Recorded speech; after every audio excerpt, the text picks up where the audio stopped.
Okay.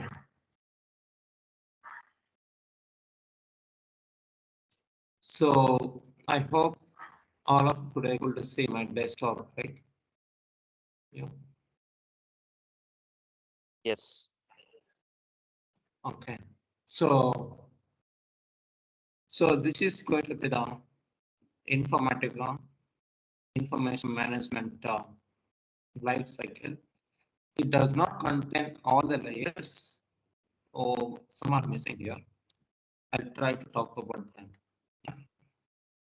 So yeah, the first and foremost layer is what access layer, you know, and then followed by second layer, which is discover layer.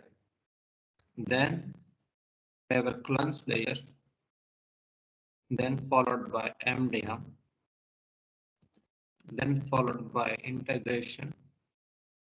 Then we have a deliver layer, and finally we can deliver this result to a final target, which is going to be enterprise data warehouse.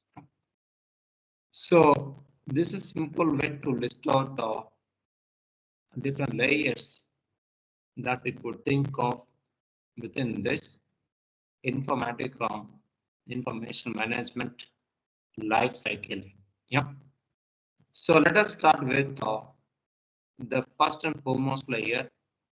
So here there are various kinds of data that we could expect from any kind of source systems, right?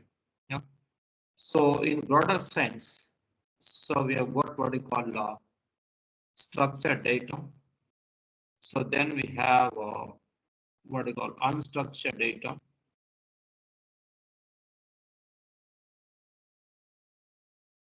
Yes, so we have unstructured data.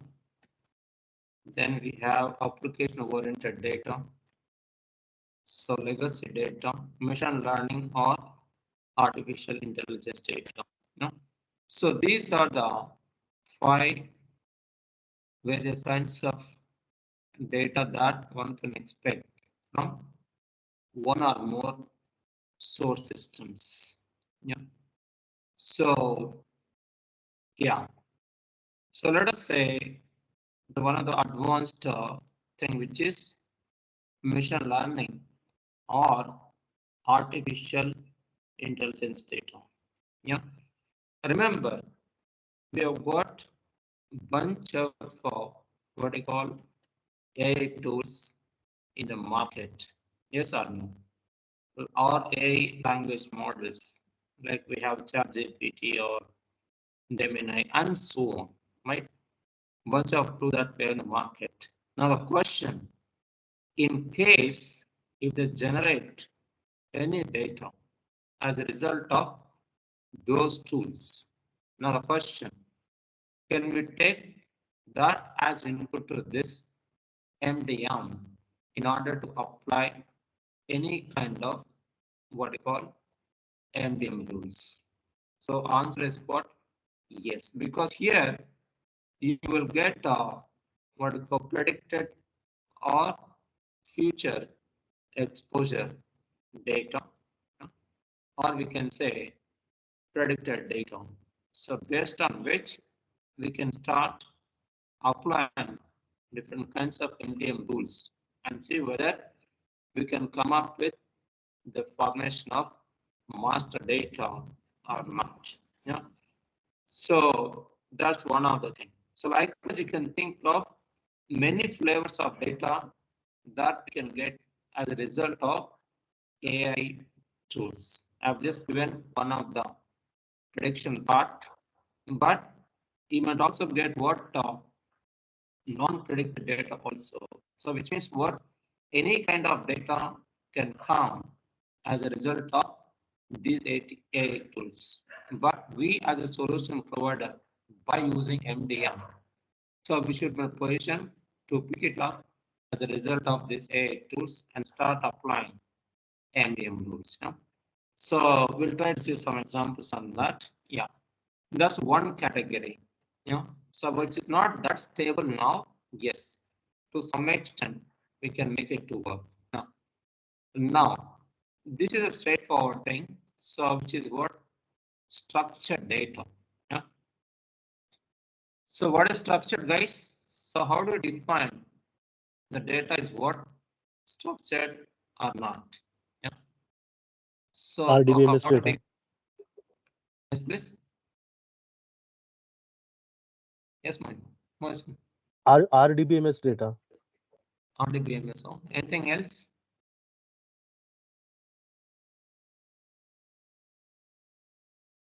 Okay. Remember, guys, if the data which is represented with consistency with respect to what format, then we can say that the data is in line with what structure. For example, so data can come from, let us say, file or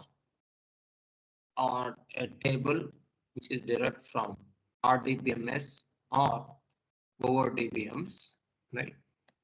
Or data can also come from that's XML or Excel sheet, or we can think of many more examples. Yeah? So these are the examples, but let us try to see in reality on what basis we can say that the data which is part of file or table or XML or CSV is part of structured or not. No, let's be very specific here. So let us take simple example. Let's say we have got 3 columns, namely C1, C2, C3 with a sample data 1, 2, 3, 4, 5, 6, 7, 8, 9. Now tell me, guys, just by looking at this particular sample data, can we say that it's a structured or not? Yeah. Because in the context of MDM, right, if you get data in structure, we need to act in one way. If you get data in unstructured form, so we need to act in a different way. If you get data hybrid form, in a sense, structured come unstructured, our approach should be different. So that is why we need to understand what are the things that would be considered as what structured and so on, unstructured, hybrid, whatever, right? So let's start with this. Now tell me, just by looking at this particular sample data, can we consider this particular sample data as a structured or not? Yeah. So we just talked about consistency, right? On what basis we can define consistency? In this particular sample data, consistency would be expressed one, what I call column delimiter. Yes or no? So what is the column delimiter we have here, guys? Comma, right? Yes or no? Yes. Now, which means the comma is repeated between what? C1 and C2, C2 and C3 for all the rows. So as a result, we can say that column wise, it is a consistency across all the rows within this particular input data. That is perfect.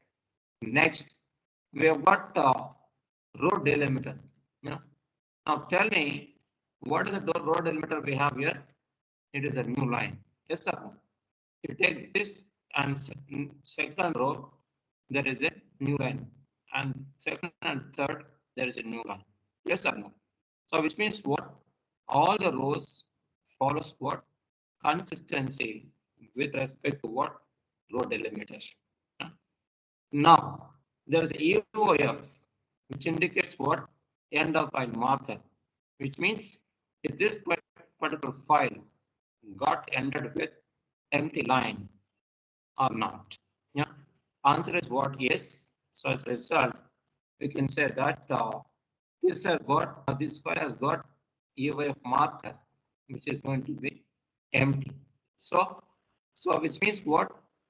If you take all 3 format specifiers, all of them should follow or following with what? Consistency. As a result, we can say that the file data of what we taken is part of what? Structured category. Remember that. Yeah. So that's it. Now let me change this data, this small change, and you need to tell me whether it is structured or not. Let's say 1 comma 2 semicolon 3 and 4 colon 5 dot 6 and 8 colon 9 and 7 comma 8. Now tell me, just by looking at this particular sample data, can we consider this as structured or not? Yeah.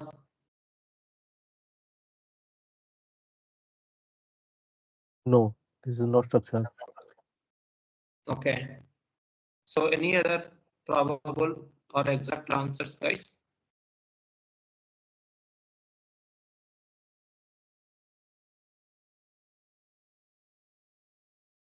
Yeah. So answer is what? This is structured data. Let's talk about it. Yeah. Remember, guys, I think some of you have worked on, or many of you have worked on informatic, let's say power center. Let's take that. Or let's say ETL tool, right? So in this, I think you guys would have seen we can specify more than one delimiter, not only one.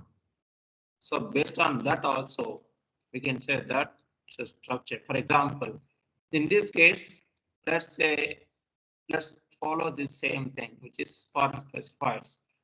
What are the elements we have here? One is a comma, then we have got a semicolon, then we got a colon, then we got dot.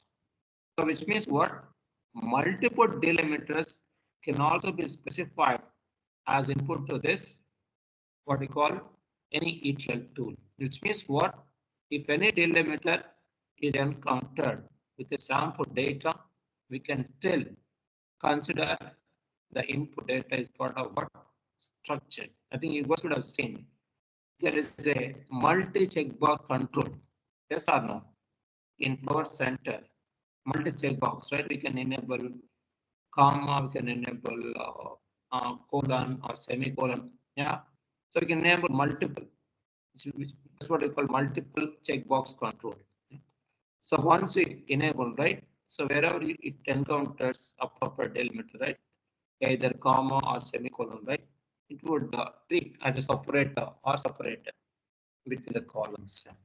So which means we can have more than one delimiter. So it's not mandatory that we should stick to only one. Remember that. So on row delimiter AOF, they are same as earlier. There is no change, so we don't need to talk about it. Yeah. Which means what? So which means what? We don't need to care about. So we have to have only one delimiter. We can have more than one. Yeah? So that's fine. So that's a simple example of what we call file. Now let us talk about relational part, which is from database perspective. So remember, if you take any database, right? So any database, they would follow either RDBMS style, yes or no. Yeah.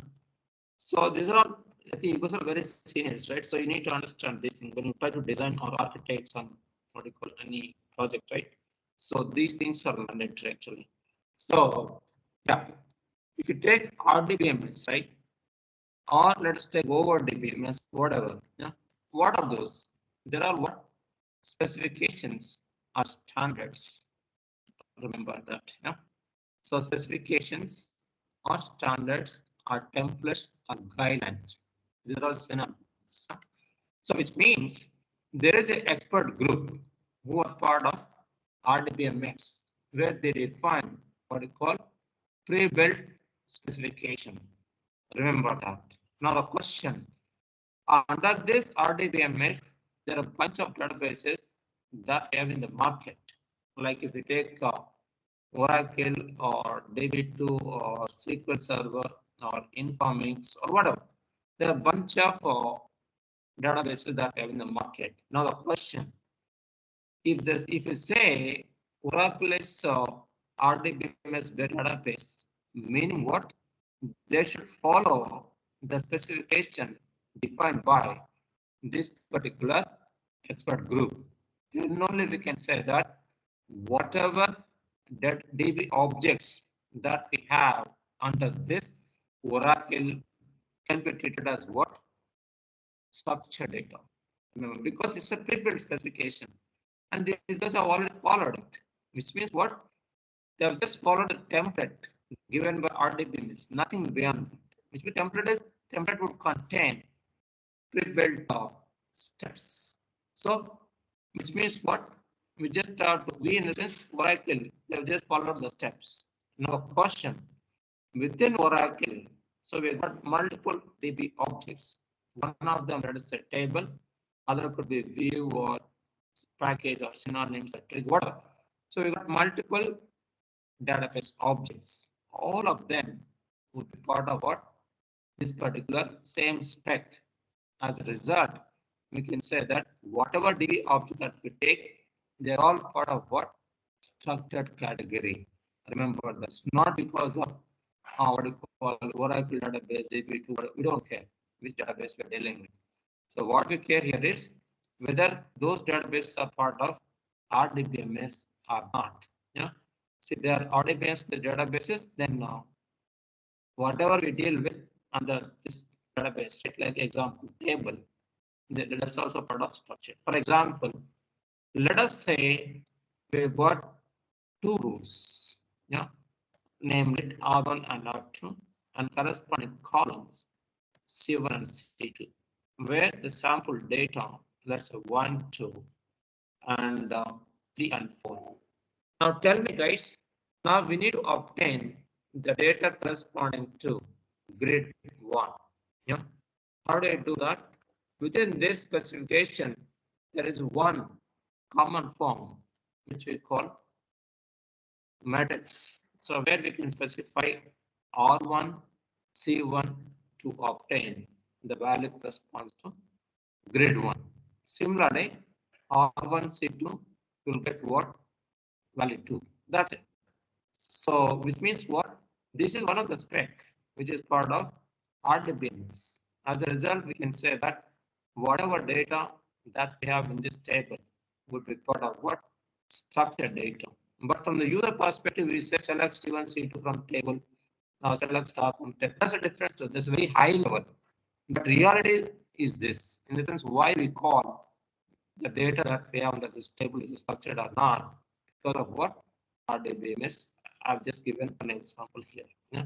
So likewise, you can think of many more examples. Let's take only one example for each. Yeah. Similarly, we can also, this is almost obsolete. That's why I'm not trying to talk about this. So earlier, olden days, people used to use object-oriented database, databases like New Access and so on, where we represent data in terms of objects, which is filling the data in objects, and then reading the data from objects would take place by using serialization, deserialization, which is obsolete, as I'm not talking about. Even this also part of structure anyway. Yeah? So let's not talk about that much, because nowadays, see, RDBMS database are very simple and easy to use. That is why we always prefer to go with what? RDBMS. So over DBMS almost gone. Yeah. Let's talk about important one. This is very much required for MDM, XML. Yeah. Let us take, can we perform real-time, what you call, creation of master data within MDM? Answer is yes. Then how do you achieve real-time? So that's where we need to use what? Either JSON or XML or WSDL or DTT or XSD or some other web-based forms. So these are common things, and we all know that. So one of the example that I'm trying to talk, which is what? XML, which means if you get data in XML form, how are we going to what? Pull the data and start what you call getting it translated to MDM understandable form and start getting it processed to create a golden copy or whatever, right? Now let me try to give one simple example of XML and tell me like how to pull the data from that particular XML. Yeah. So let us say, so in any XML, right? So it starts with what? Root. Yeah. But you'll have some prologue, then followed by what you call XML schema, then followed by root element. Yeah. So then we can have child element, then we can have grandchild element. Because remember, guys, in MDM, we can take care of not only linear data, we can also take care of hierarchical data. So we all know that, right? So how to configure hierarchies, how to make use of those hierarchies to perform hierarchical data management. We all know that. So that is why I'm trying to take only two levels.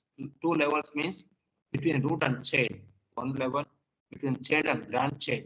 The second level. Two levels.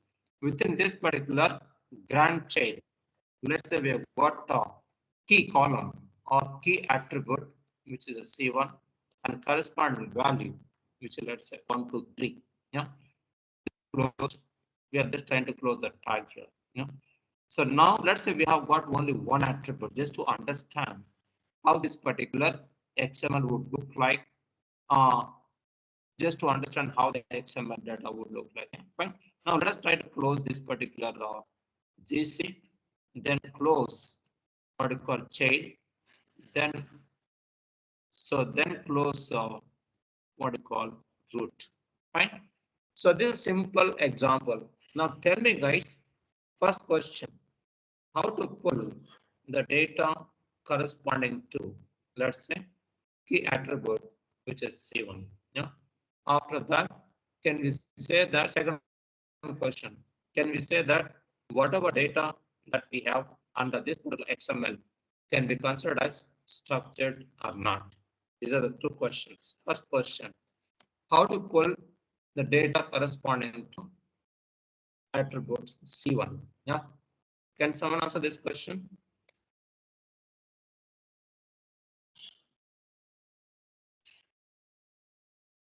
Yeah. SOAP request. So request. Okay. See, remember, whether you take SOAP or REST protocol or HTTP protocol or any protocol that you take, right? So they're all going to work based on what? Request response. So that is not related to this particular question. The question is what here? How to pull the data corresponding to attribute C1. Yeah. So that is totally different. Those protocols uses, I'll come to that, but they're totally different things. So yes, so can someone answer this question? It's simple. If you take any folder structure or directory structure, any operating system, how do what you call get into tailmost or bottommost folder or directory, guys? We need to what? Navigate from topmost or root folder to deepermost child. In this case, let us say DC. So what is the term that we use in XML context, guys? XPath, XML path, which will tell us to navigate from root element till the bottommost element. For example, root, then specify child, followed by grandchild. Under that, we can specify C1 so that we could able to pull the value corresponds to that. That's it. Which means in XML, we got one of the concept which we call XPath. So which is going to help us to navigate from anywhere to anywhere. In this case, we are trying to navigate from root element to deeper more child. Within that, we got our attribute that is specified. So from that, we could able to get the corresponding value of what we have given as part of this. That's it. So likewise, depending upon the level of granularity that we have within this XML, we can specify corresponding XPath to pull the corresponding data. Remember that. That's it. So as a result, we can say that it is a structured data. Yeah, people would say that's a semi-structured. In reality, it is not, because so for example, why people got semi-structured? Let me talk about that also. Let us say we have got the data which is represented in what multiple what do you call levels in the tree. For example, there is a C2, what do you call attribute, which is part of what second level, or let us say in between child and grandchild. Yes or no? Now, because of this data representation happened in multiple levels, people would call it as what? Semi-structured. But we don't care, right? Wherever it is, as long as you could able to specify the right XPath, you could able to pull the data. That's all. Yeah. Now in this case, very straightforward, right? So you can just specify, let me copy and paste, then followed by C2. So you will get corresponding value. That's it. Yeah. So this is how we can try to what you call represent this particular XPath to get corresponding value. So this XML is very much required, guys, when we talk about provisioning. Yeah. So within this MDM, we'll see that anyway, because we can do majority of this MDM activities if you know XML very well. Remember that majority of the things. So with respect, let us say data manipulation plus governance operations plus even configuration plus even customization, all of them are building our own layouts. All of them can be done quite easily if you know XML very well. Remember that. Yeah. So that is the power of XML. Yeah. Because MDM is Informatica, they have built what I call very good framework within provisioning. With that, we can do many things. But most of the people, they won't use XML because you need to have very what is strong expertise on XML to take care of those what you call pre-built layouts along with what you call configuration. So we'll see that later. So that's it. I've just given simple example, guys, just to understand whether whatever we have in XML is structured or not. Only I've just talked about introduction to XML, nothing else. So we'll deep dive later on. Yeah? So that likewise you can think of many examples, guys, which means whatever example that you've taken, right? All of them can be taken as input to what? MDM. Remember that. Yeah? Now the next question. Let us say we'll go to what? Another category, which is unstructured category. First question. Can we take care of unstructured data as input to this? Any tools? I think all of you have worked on Informatica tools, right? Any tool. If you take a power center or data quality or MDM or any other tool in this, I think some of you have worked on ISCS also, right? Yeah.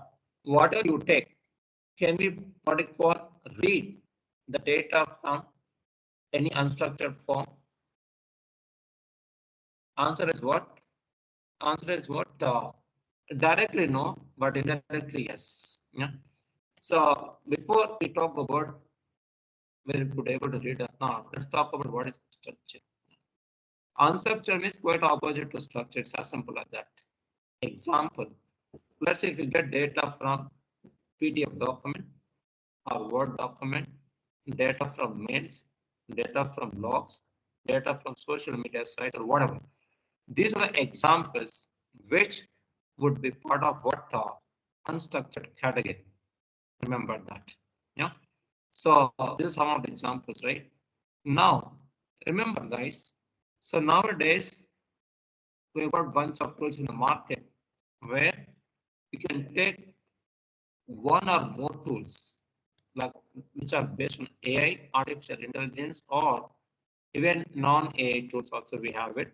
But AI tools are what you call very popular, especially if you want to convert unstructured to structured.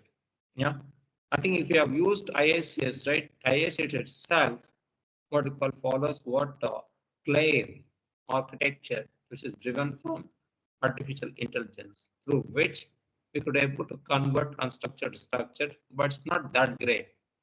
There is ISM in IICS, right? Intelligence structure model, where we can take, let's say, unstructured log file, whatever, which will be converted to structured, but it's not that great. To some extent, it's okay. But we've got a bunch of other AI tools in the market which are going to help us to convert what unstructured to structure. Yeah.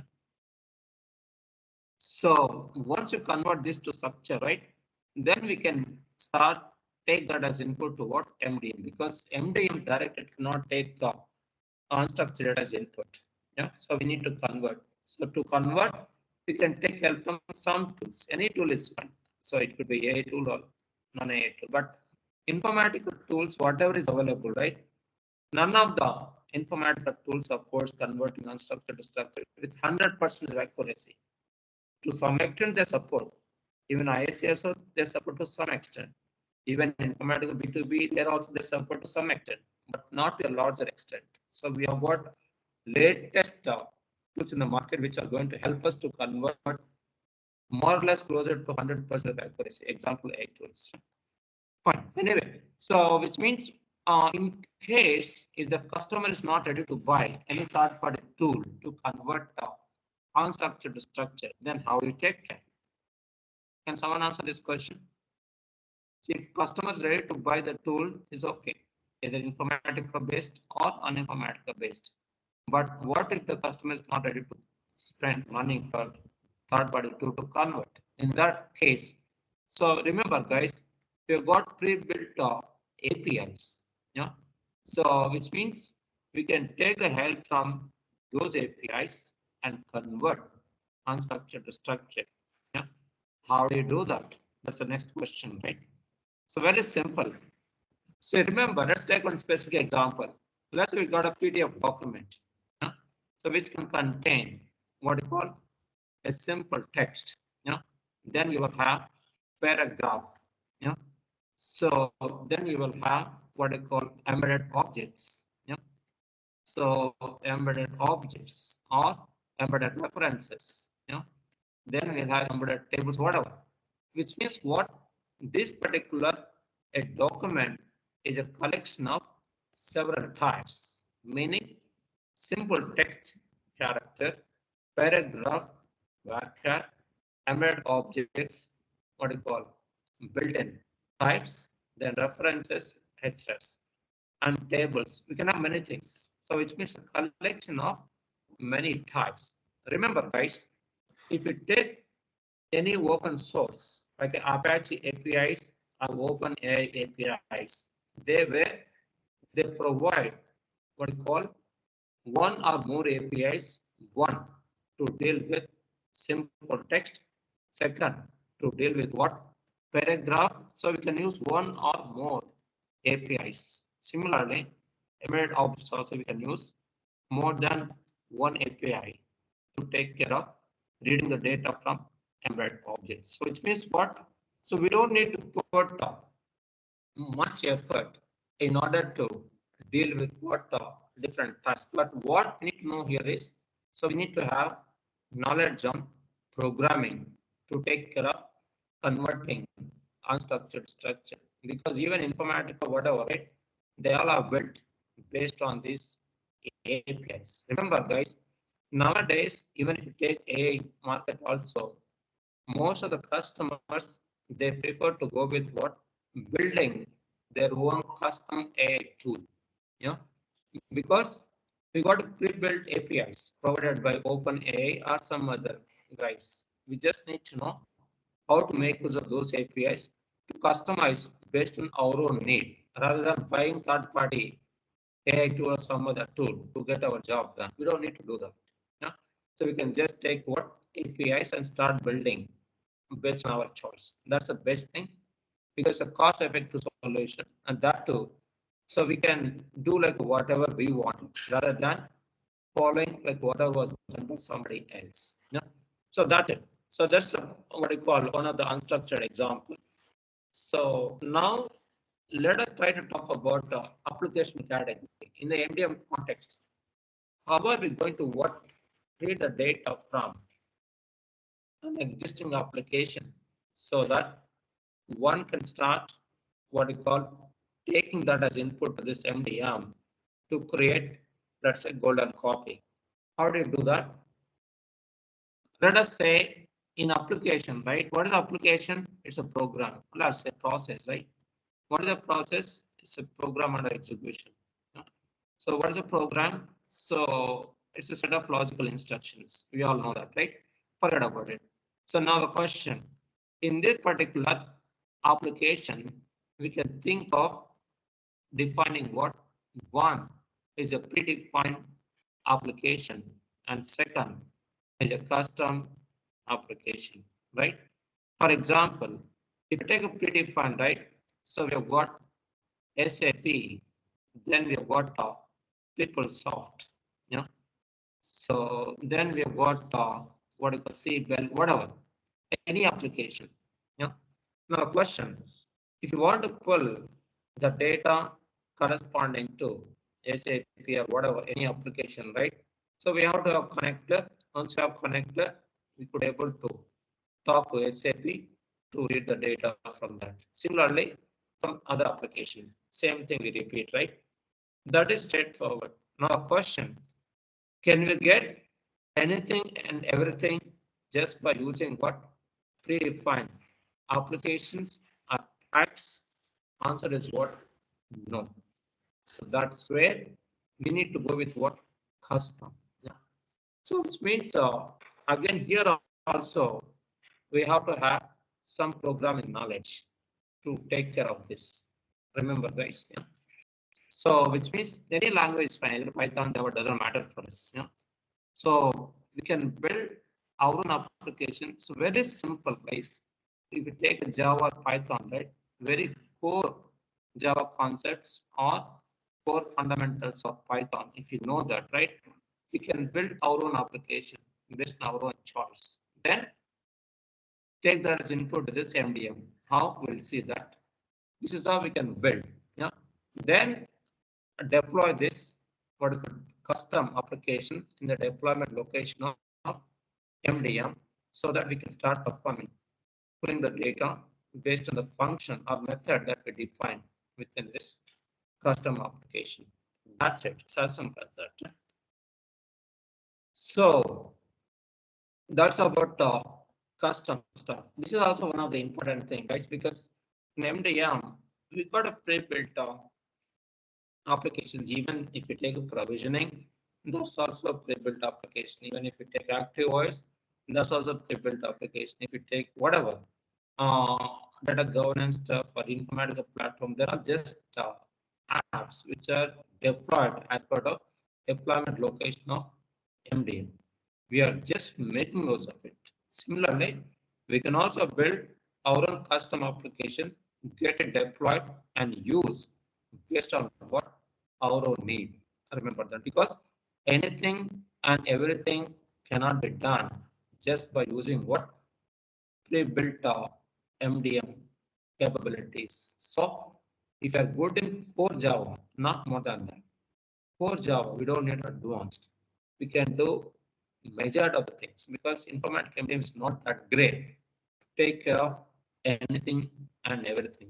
It has got many limited capabilities, but yes, we can just fill those gaps by building what our own custom either application, or we can also build what we call even custom in the structured category also. We'll see that later. So yes, so that's about different what we call categories of source data that we get it. And another category is what legacy. These are not obsolete. So we don't need to talk about it much. Yeah. So but still, in case if you get data from either let's say mainframe systems or let's say thinking machines or bar readers, these are all gone almost. These two are gone. This is still there. In case if we get data from this mainframe systems, then we can just use a pack, which is a mainframe pack, using which we could able to read and start applying what we call taking care of both normal types and also what you call sub records and or vectors, right? We got complex types also, right? Within mainframes. Yeah? So that also we can take an MDM, which means a complex type and also simple type system can be taken care. But complex type we need to convert that to simple type. Then from there MDM can take to get the data processed and create master whatever, right? That's what we do as part of this particular dealing with what mainframe systems. Yeah. So that's it. But normally this is almost gone. So most of the cases will be using file or a table part. Yeah. So now the next question is what? Let's say we have got.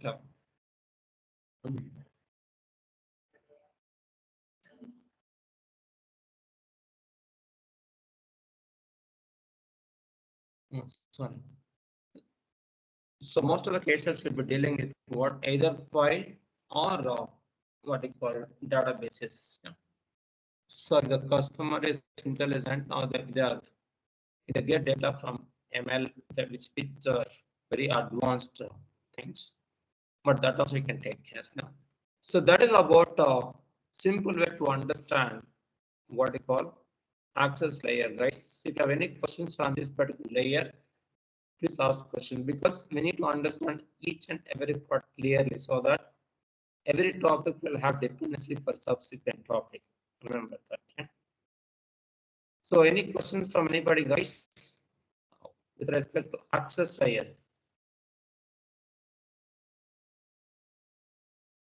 Yeah. If you have any questions or if you have any extra thing that I have not covered, please let me know. I'll talk about that. Yeah. Yeah. So that's going to be the starting point. I think you can hear me, right, guys? So silence is a dangerous, guys. Someone has to say something. We can hear you, Mr. Yeah. Okay. Yes, Okay, we fine. can. Okay. Yes. So now, yeah. So now let us say, now let us talk about, let us say through some means we read the data, right? Yes or no? Now, what do we do with the data? Yeah, that's the next question. Yes or no? So that is where discover layer comes in. Remember that. Yeah. So discover layer, right? What do we do as part of discover? So before we talk about what we do, let's understand what are the terms that we use as part of discover layer.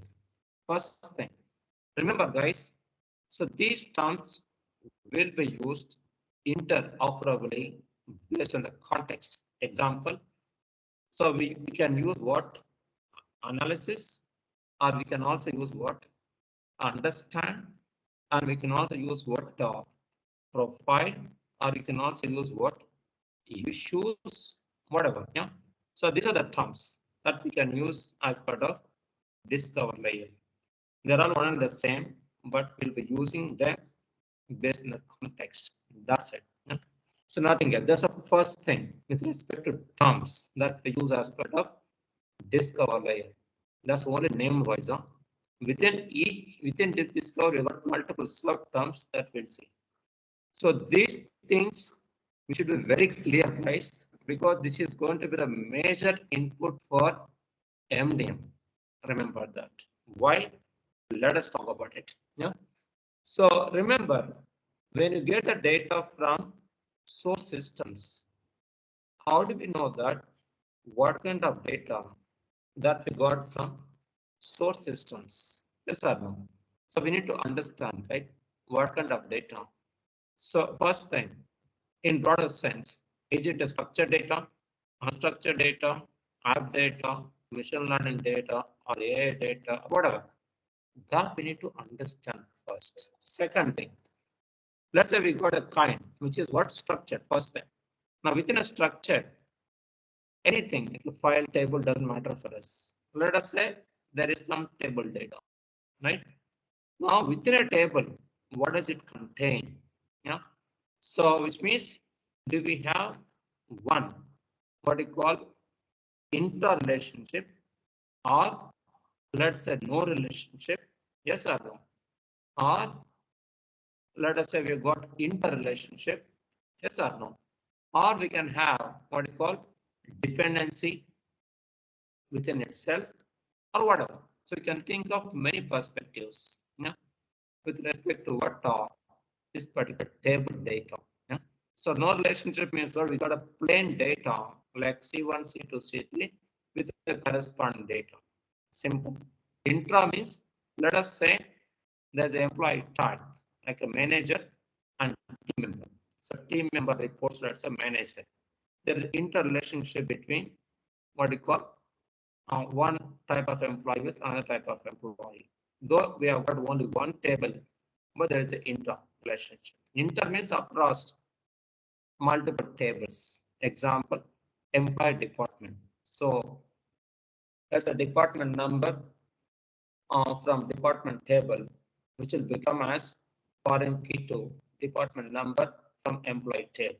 So these are two tables, right? Where we are trying to make them to talk to each other or interact with each other by having primary key foreign relationship. That's a common thing. We all know that.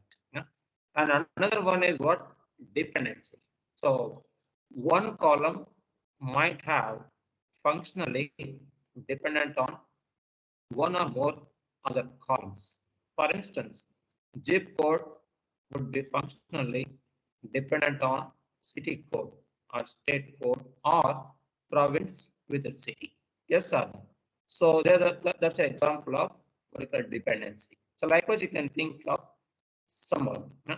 So let us talk about that's a structure we have taken, right? One example I've just taken. Now let us deep dive here. So let us take a simple table, which is a customer table. Yeah. So in that, so we need to carry out analysis, which means we need to identify issues in case if we have any issues. Now tell me, guys. Now I am trying to use what what you call term, which is issues here. So I'll use all of them one by one. Let's start with the issues. Yeah. Now tell me, guys, what kind of issues that you could foresee if you take any customer data? That's a customer table data. And someone answer this question. Broader sense. Let us go with what a broader terms. Then we'll get into specific, guys, because they're all seniors, guys. First, we should be very strong in top level. Then we can get the specifics. That anyway we'll do it, but should go from top to bottom. Yeah. Okay. Can someone talk about it in broader sense? What kind of issue that we could foresee in customer table? Yeah. I think some of you have worked on PIM or let's say product customer 360, whatever, right? So they should answer this question. Yeah, in broader sense, right? So we can say there are two terms that we can use here. One is going to be what? Metadata analysis or identify metadata issues from a customer table. And second, data issues. These are broader terms. Yes or no? Now let us talk about specifics. Within a data, what kind of issues that we could foresee? Can someone answer this question? This is very specific. I think you guys can answer this. Maybe duplicate data. Exactly. That's the one property, right? Yeah. Yes, madam. Yeah. So one, let us start with what? Null. That's a first and foremost thing, right? Yes or no? If there is no data, it doesn't have any meaning. Let's say we express some date. Let's say date. If there is no date mentioned here, right? It doesn't have any meaning.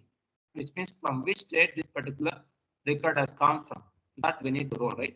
If you don't have it, the record will not have any meaning. Yes or no? So that's why null is going to be one of the important property when you try to identify issues for any customer data. Yeah? So next, duplicacy part. Yeah? So dupes. Remember, when this particular dupes comes into picture, in case if there is a merger happen across multiple similar lines of businesses like bank to bank.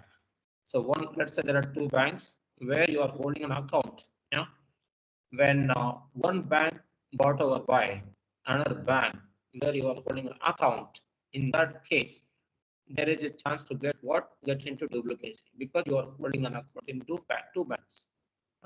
So such kind of duplicate records can be identified by using what or as part of this data analysis. Yeah. Next, what else? Range. So remember, guys, there is an upper limit, there is a lower limit for any kind of customer data or product data or vendor data or supplier data or any other domain-driven data. We all know that. Yeah. So which means we need to identify, do we have any issues with respect to what upper limit or lower limit? In case if the input data within a specified range, then we can say that data is in par with our expectation, so that there is no problem. If not, there is a problem, right? So that's it. Then what else? What else? So we can think of many actually. So I'm trying to list out some of them. So another one, let's say pattern issues. So these things which should be very strong, guys. MDM is what we are going to create very precise data. Remember that, which means what? At every instant level, we should identify the issues. Then only we can come up with the creation of good data. Unless if you don't understand, so if we are expert in building MDM rule, it doesn't make sense at all. Yes, sir. So this is going to be the very, very important input for MDM. Remember that. Yeah. So now let us take pattern issues. Can you think some examples of pattern issues, guys? Yeah. I think some people have worked on profiling and all, right? So I have not the data quality. Maybe date pattern is incorrect. Sorry. Date pattern is incorrect. Okay. Yeah. So remember, guys, let me talk about general terms. In pattern, we can have issues. One, with respect to what? A numeric pattern, or with respect to what? String-based pattern. These are broader pattern issues. Yeah. If you take a string-based pattern, then we can have what you call single character pattern. Yeah. Then we can have multi-character pattern. Yes, sir. Or we can also have what you call blank pattern, or we can say empty pattern, right? These are multiple subcategories that we contain from what? String-based category, string pattern, right? So which means we expect data from the source, which should contain a single character that can be specified, let's say, by using X or some other character. You know, if a single character, you have one X, which is a good one. If you have more than one, there's something wrong. Yeah, example, we expect customer type representation tier 1, tier 2, tier 3. That's a 1, 2, 3 example. So where we expect what? One character. Yeah, tier 1, let's say A, tier 2, B, tier 3, C, whatever, right? So based on that, we can identify what type of customer all about. In such cases, we can use what? Single character pattern, which will tell us to identify whether we have got valid data or not. If there's a single character, it's a valid. If not, invalid. Now, once the first cut of identification of valid data is done, right? Let's say A or B or C, they are what? Satisfied with a single character. Now the question, next question, we need to get into what? Data validation, which is whatever we have, either A or B, is it right or wrong? That is going to the next question. It means here, depending upon the type or tier of customers that we deal with, we can take a call whether this is a good one, this is a good one, or this is a good one. So first thing, right pattern identification. Second thing, actual data identification. This way, we need to drill down to identify issues with respect to what pattern followed by actual data issue. Fine. Similarly, same thing will be repeated if you go with what multi-character pattern. For example, multi could be either 2 character or 3 character or 4 character or more than 4 character, whatever, right? Or more than or equal to 2 is part of what multi-character pattern. We all know that. For example, if you take a state code example, right? Yes or no? Like let's say Maharashtra or AP or TS or whatever, right? So which means whatever state we don't care, but what we care here is whether we got 2 character pattern or not. If we have it, so okay. Then same process. So from which state we expect data. That's the next part of the story. But first thing is what our first cut analysis is what whether we got 2 characters or not. And second cut is going to be actual data issue. So next is what blank pattern. Remember, guys.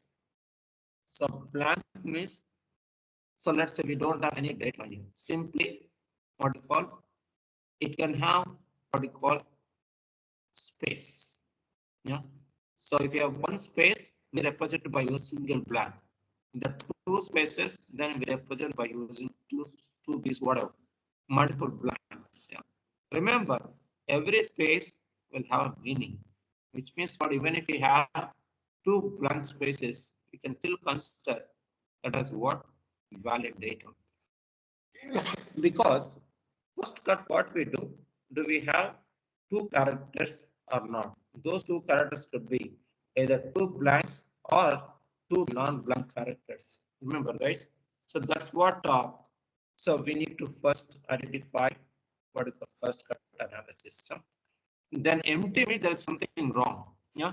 So which means what? There is no data at all, no space, no valid data. As a result, you can say that there is a severe problem with respect to what source system data. No? So that's it about simple what you call string based pattern. Same process will be repeated even for what numeric. So here also we can have one single digit pattern here, and second is going to be what multi digit pattern. No? So single digit pattern like 0 to 9, right? They're all what single digit. Any number between 0 and 9 will be represented by using with some pattern, either 9 pattern, whatever pattern that you want, you can just follow that, either 1 or 2 or 9, what doesn't matter for us. But the question here is whether you got single digit from the source or not. That's the main thing, nothing else. Similarly, multi-digit. We expect multiple digits like this, 1, 2, 3, 4, whatever. In case if you don't get, so minimum 2 digits, then you can say that it's not part of multi-digit pattern. That's it. These are the rules that we define. We, in the sense, business analysts or steward are the people who have got deeper expertise on data along with the business. They're defined. So, but what's the difference, right? We just need to understand like how to follow that so that we can identify what is called issues based on expectations or not. That's it. This is one kind of issue that we can see over here. So anything else you can see? So I think someone was talking about date, right? So date is also one. It's not an issue actually. Whatever format that we have, right? Doesn't care. MMDD, whatever DDMM, we don't care. As long as you have a data which is valid or not, that's a different story. That we can take care by using as part of what multi-character part. Because ultimately, once you have a date, right? So what happens here? Date, let us say. Yeah. So date, let us say DD, example, right? Yes or no? And each subpart is what 12, let us say 2020, for example. So yeah, now what we see here, we take first 2 characters, then this what you call constant. It doesn't have any pattern actually. We can call it as a literals or constants. No? This is a character pattern, this is a character pattern. So we divide this particular date into what multiple characters and see whether we got 2 characters in the month 2 characters in date, 4 characters in year or not. So ultimately, this date also would boils down to part of what multi-character pattern. Yeah? But we have to take out special characters, which is either colon, dot, semicolon, and slash, backslash, or whatever. Right? There are special characters which will be part of literals. We don't have any pattern associated to that. Yeah. So that's it. Which means even this is also part of what multi-character pattern. Yeah? So that's it. Yeah. So which means we can have this input data, which is part of multi-character. Within that, you can have single character or blank, empty, date, whatever. All of them will be part of this. Yeah. So anything else that we can think, guys, with respect to identifying issues other than this? We can think some more. Let us say we start getting into calculating or evaluation of some metrics like average, sum, or variance, standard deviation, or first, last, or max, min, whatever, right? Any kind of mathematical computations would be part of statistics in case the customer expects those statistics to be gathered as part of what source data itself and see whether we could able to gather or not. If we could able to gather, then our input data is fine. If not, there is something wrong. Which means what? Based on statistics, also one can start identifying whether we have got the right data that we got it from the source or not. That is going to be the another what you call category under data, right? So likewise, you can think of some more. I think you will be knowing it. I just talked about some of the issues that we can see as part of what data. Now let us switch over to another kind of issue which we call metadata. So can someone put a light onto this, guys? Metadata part.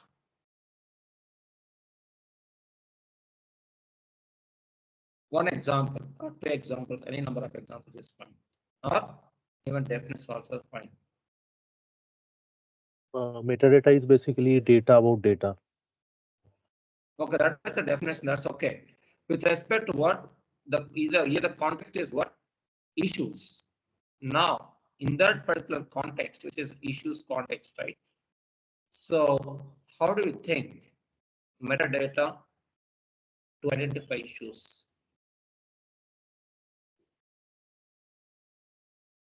Right? So data about data, data over data, structure or definition, descriptor, there are definitions. That's okay. Yeah. So that's for beginners. Suppose the data, when it is created, when it is updated, what is the last date, what is the system update date, this kind of information, if we provide about the data, this is kind of metadata, right? Okay. Fine.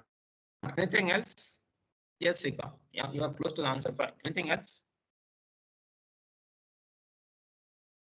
So this is one of the major things, guys, before we create a master data. Remember that. If you make a mistake here, you will never get accurate data. Remember that. These are very, very elementary things before we get into MDM. Yeah. Or else whatever you do in MDM, you'll never get good data. Yeah. So because MDM has got some limitations, right? We can't do anything and everything over there. Right? So yeah.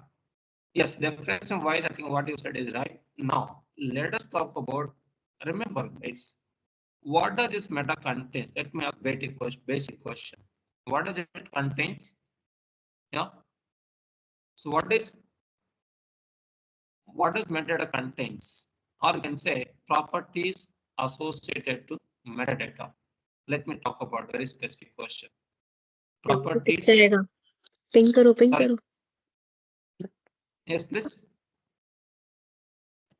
Yeah, one column name, then column type, then we got a scale or we got a precision. Yes or no? Then we got what we call length. Yes or no? Then we got null or not null. Then we got short description. then we got long description, then we got extended meta attributes, and so on. Yes or no? These are the multiple properties associated to what? Metadata.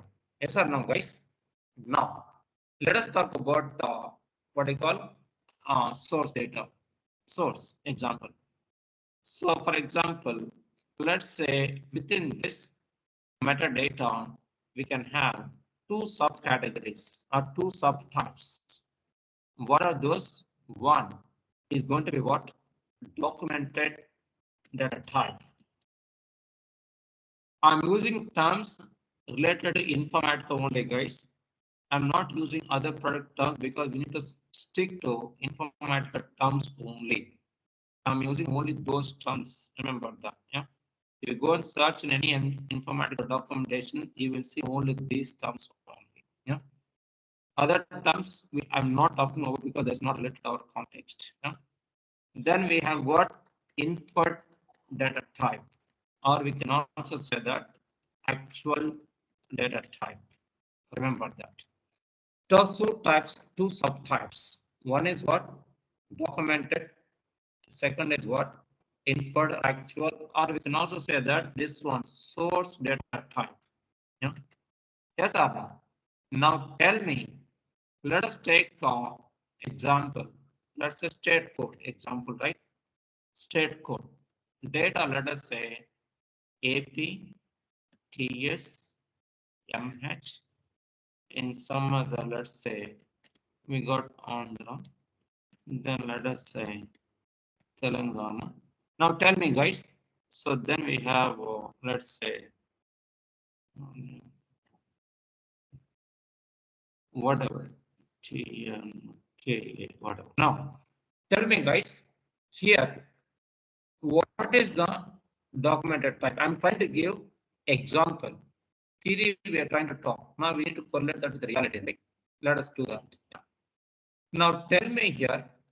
So we've got what you call, what is the documented type here, and what is the infer type or infer data type?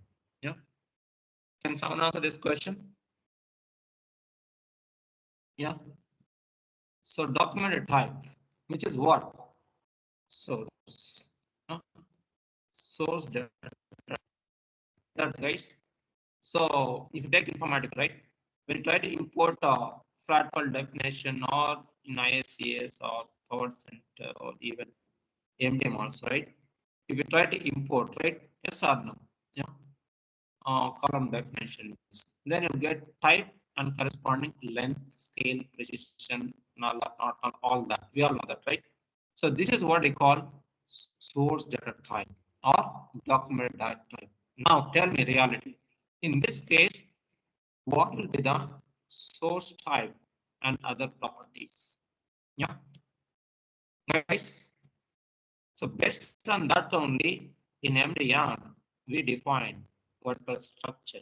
Otherwise, we cannot import there. But let us say data modeling team, they have taken care of this particular structure part. Now we need to identify whether they have done it right or wrong. To do that, we are trying to carry out analysis. Yes or no? So to perform analysis, now we are trying to understand what needs to be considered while performing analysis. That's a question mark, right? Yes or no? That's where the first thing is what we need to carry out analysis for source data type. What is source type here, guys? String. So what is the length here? What is the length here? Is it 2 characters or 6 characters or 9 characters? Yeah. 2. Someone said 2. 10 characters. Telangana, how many maximum? 9, right? So see, by default, what happens? Whichever record has got more number of characters, that will be taken as a base to form this particular length. We all know that, right? Yes or no? In this case, what we have 9 characters is the maximum length record, so that will be taken as a base. So string set of characters we have, type is a string, then maximum is what? 9 characters. This is going to be the source data type and corresponding length. Yes or no? Similar other properties. So this is the column name type is a mandatory thing, guys. Other properties like the scale, precision, nullability, they are what? Optional metadata properties. Yeah. Now tell me, what is the info data type or actual data type and length to pull the data from this particular input? One we talked about, which is source data type. By using import, we get this particular type and length. That we understood. Why we get this all that, right? We talked about it, forgot about it. Now let us talk about actuals, because we need to get into what? Reality. We just convert with what? Reality. To do that, we go with what? Infer data type or actual data type. Yeah. So remember, while building this particular actual type and length, we go with what? Measured of the records. Yeah.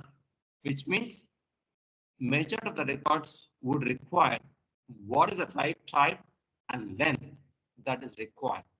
Remember. So now if you take this particular sample data, so we got 4 plus, let's say 9. There's a one more, let's say, whatever, some state, right?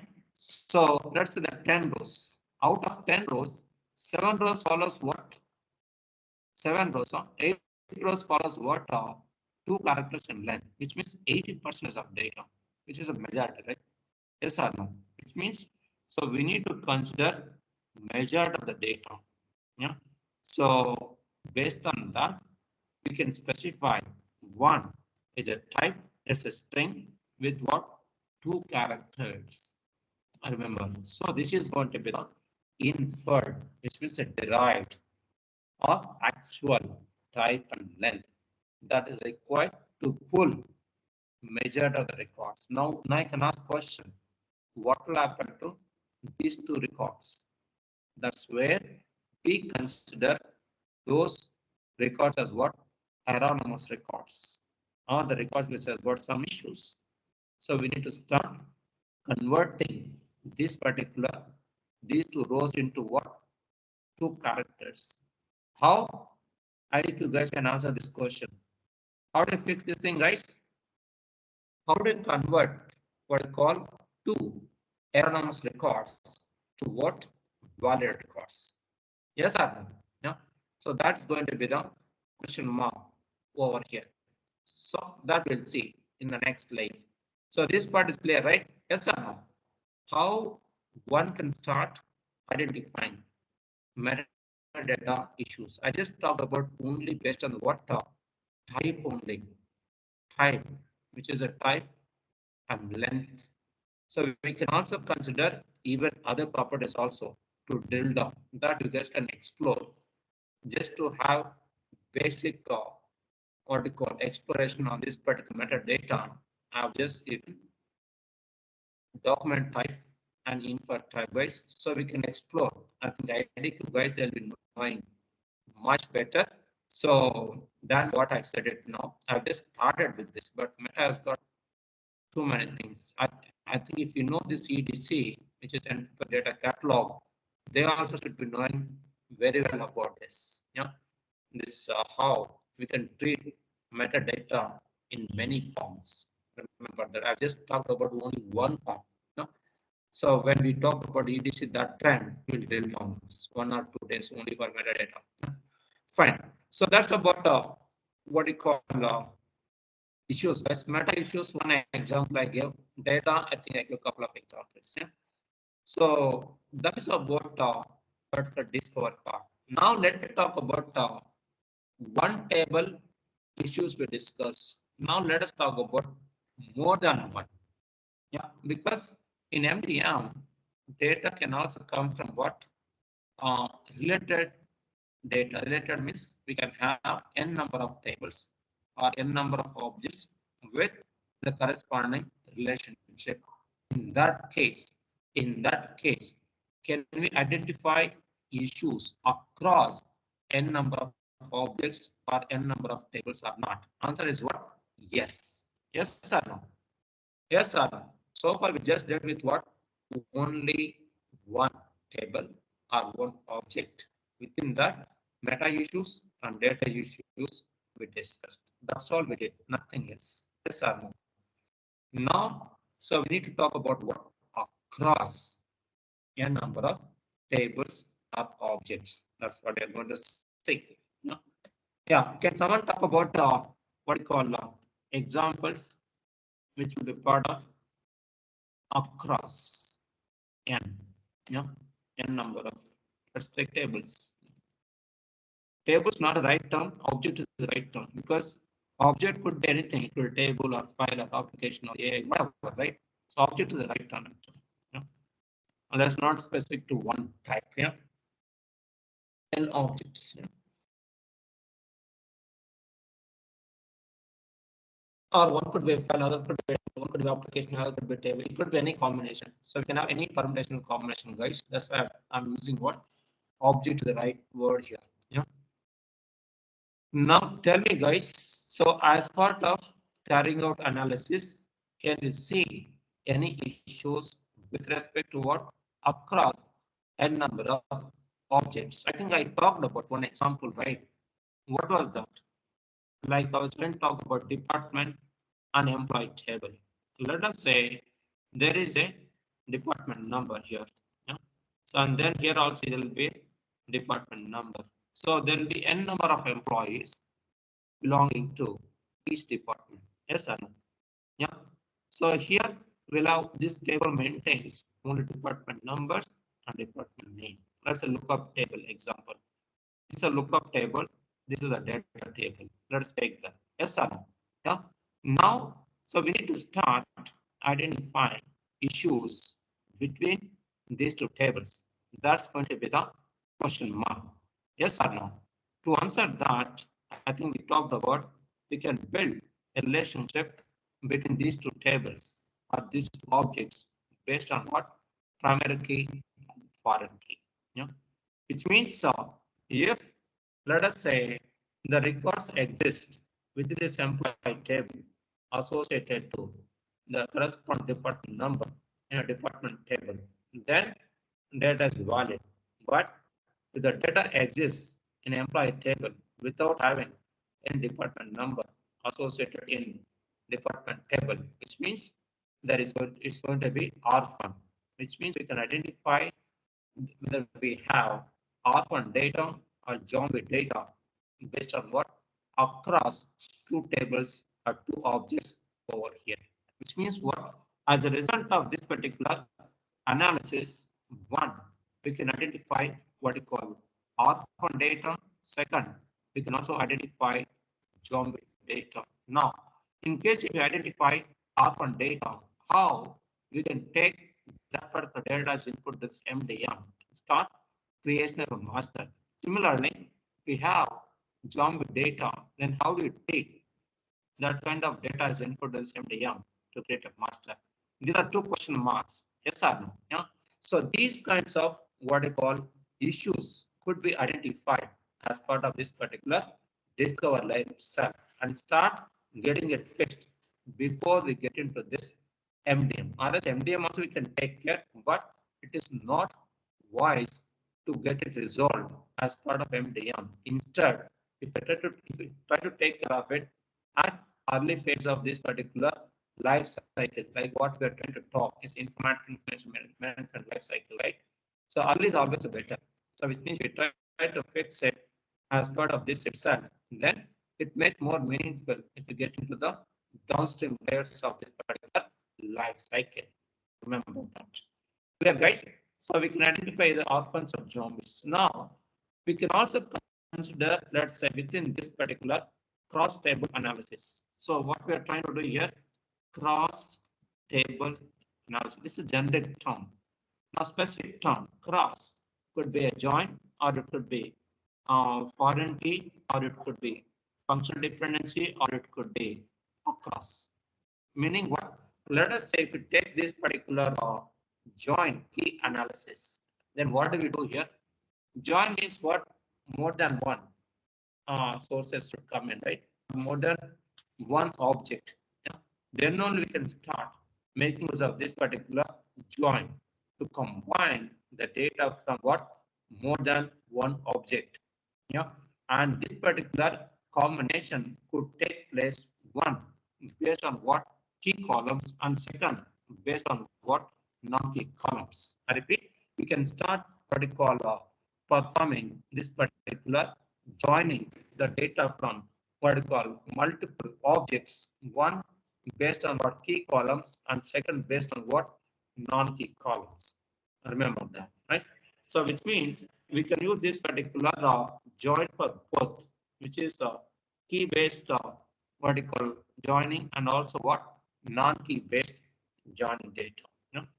So yeah, now this is only for keys. So we can say that this particular what you call foreign key analysis is a subset of join key analysis. Yes, guys, I think someone was talking something. Yeah.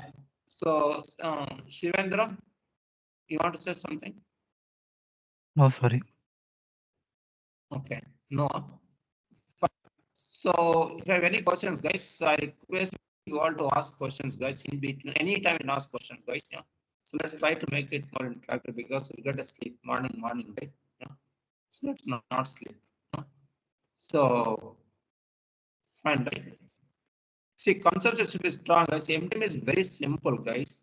If you are very strong in fundamentals, or else MDM is very complex. If you are not good in what we call concepts, remember that MDM should be very strong in concepts. Tool is very simple. So there is nothing in the tool. Yeah. It's very simple, but concepts should be very strong, or else you'll make lots of mistakes in MDM. Yeah. That's why I'm trying to talk about very simple things with elaboration. Remember that because they're very fundamentals. Yeah. Okay. So which means let us say that if you take one example here, table 1, column 1, table 2, column 2. Simple, very close, right? So which means column from C1 from table 1 is equal to, let's say, C1 from table 2.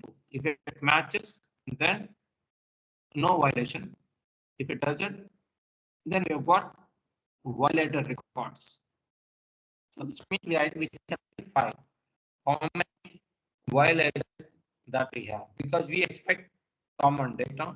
If you have uncommon data, which means violated data, we can identify such records. You know, like by using in mathematics, we have got set theory, right? Like Venn diagram, where we can see match, unmatched, whatever. Yeah. So now foreign key also same, guys, but here we focus only on what keys, but here we can focus on both non-keys and keys. So this is optional actually. Once you would able to take care of join key analysis, where we can take care of both foreign key and as well as normal join key analysis. Fine. So that's it. Likewise, you can make it complicated, guys. We can have what we call n number of levels of join while carrying out analysis. Yeah. First level of join, second level of join, third level of join, fourth level of join, whatever. We can have n number of levels that can be built based on simple condition or based on subqueries or based on nested condition, whatever, doesn't matter for us, but number of levels of join, that's what matters. Yeah?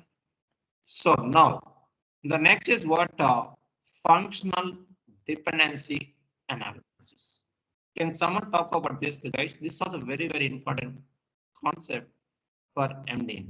So why do we need this? Yeah, because when you create a master data, right, it should have some business meaning. Yes or no?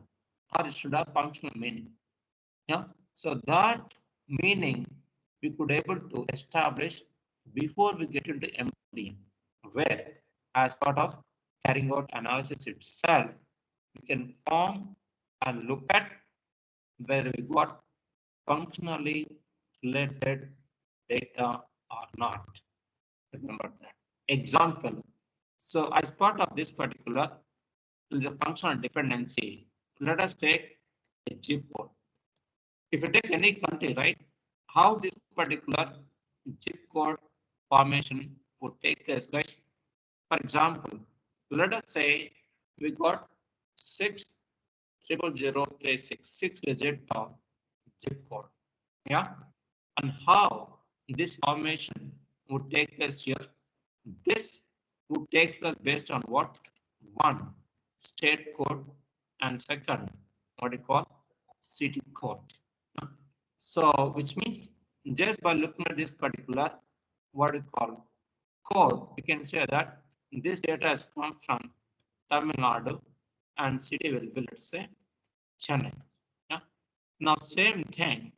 Let's say we have got one more entry in the same table or some object.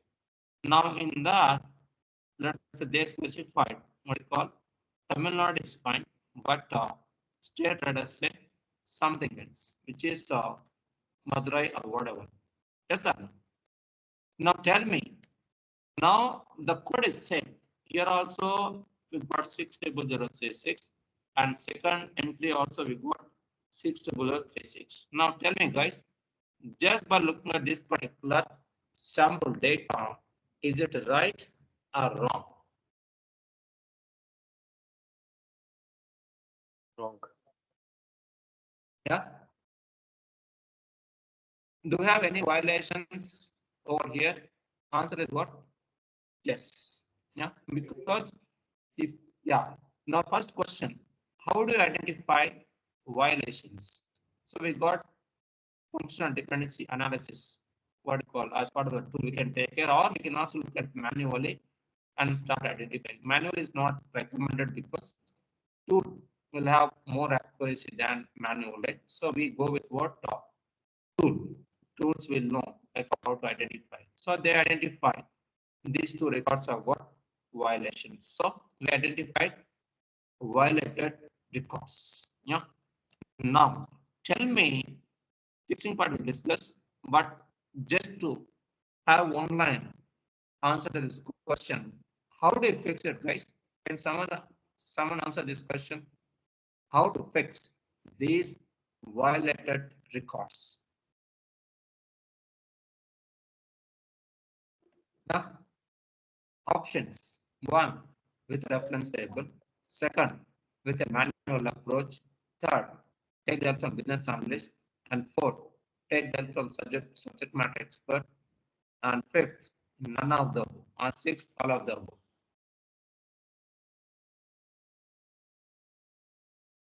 Yeah. Reference tables. Yeah, we can use the Reference lookup table. tables. Okay. Yeah, that's perfect. That's one way to fix it. So who is going to define the reference table? Is it a steward or business analyst or SME or developer or manager or somebody else? Data store. So data steward. Data steward part will not come in here actually. Yeah, steward part will come later when the data change or data management part comes in. No, that's where steward would play a role. But here early phase, right? So business analyst would come in. BS, right? Yes, sir. So here, so BS would define what?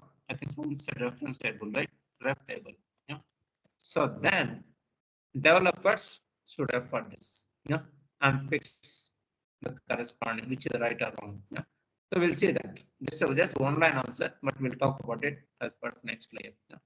So this is about across tables. So likewise, you can also think what we call hierarchical issues or hierarchical issues. Yeah. So those issues also can be identified by using what? Discover layer. But Informatica analysis tools, they are not that intelligent enough to take care of what? Identifying issues with respect to what?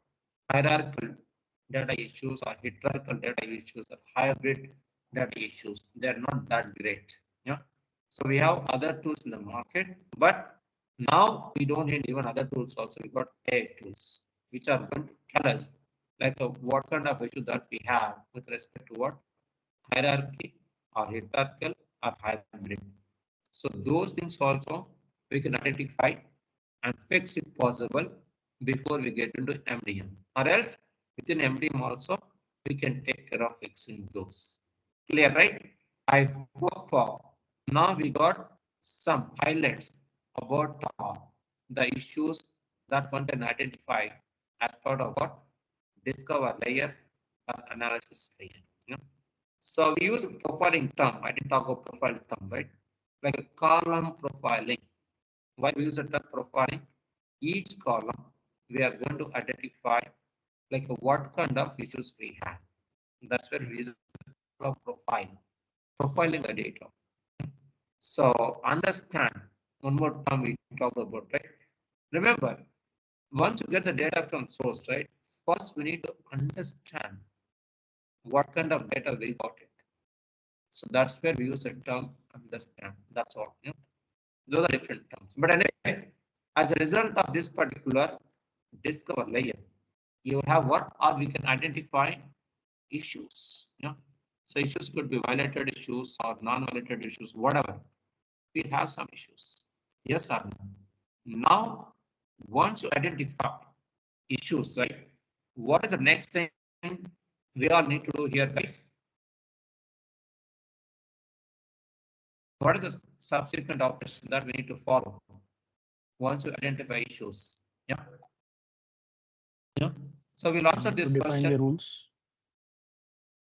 Okay. Or define the rules, Rishabh? Okay. Yeah. So as part of this particular life cycle, right? So we need to apply what I call transient techniques to fix those issues. Let us talk about it after a small break. Is that okay, guys, to everyone, among others?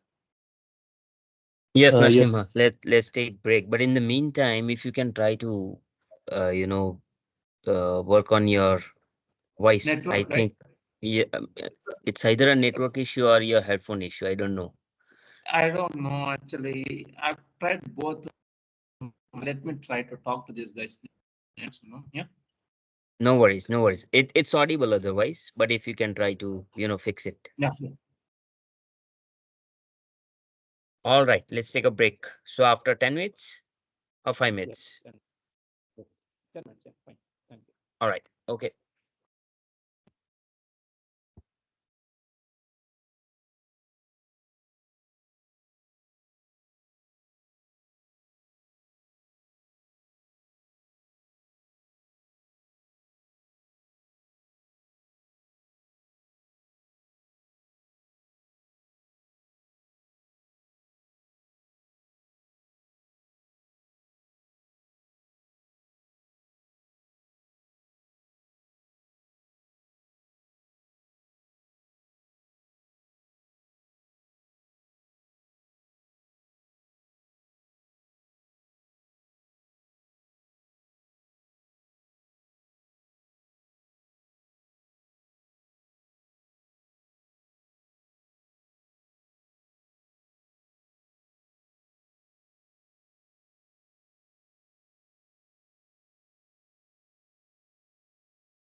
Hey, Narasimha, let's give a minute and then we can get started.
Yeah, so can we continue?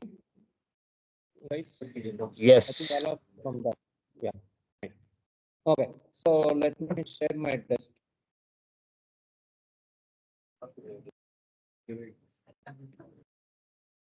Okay.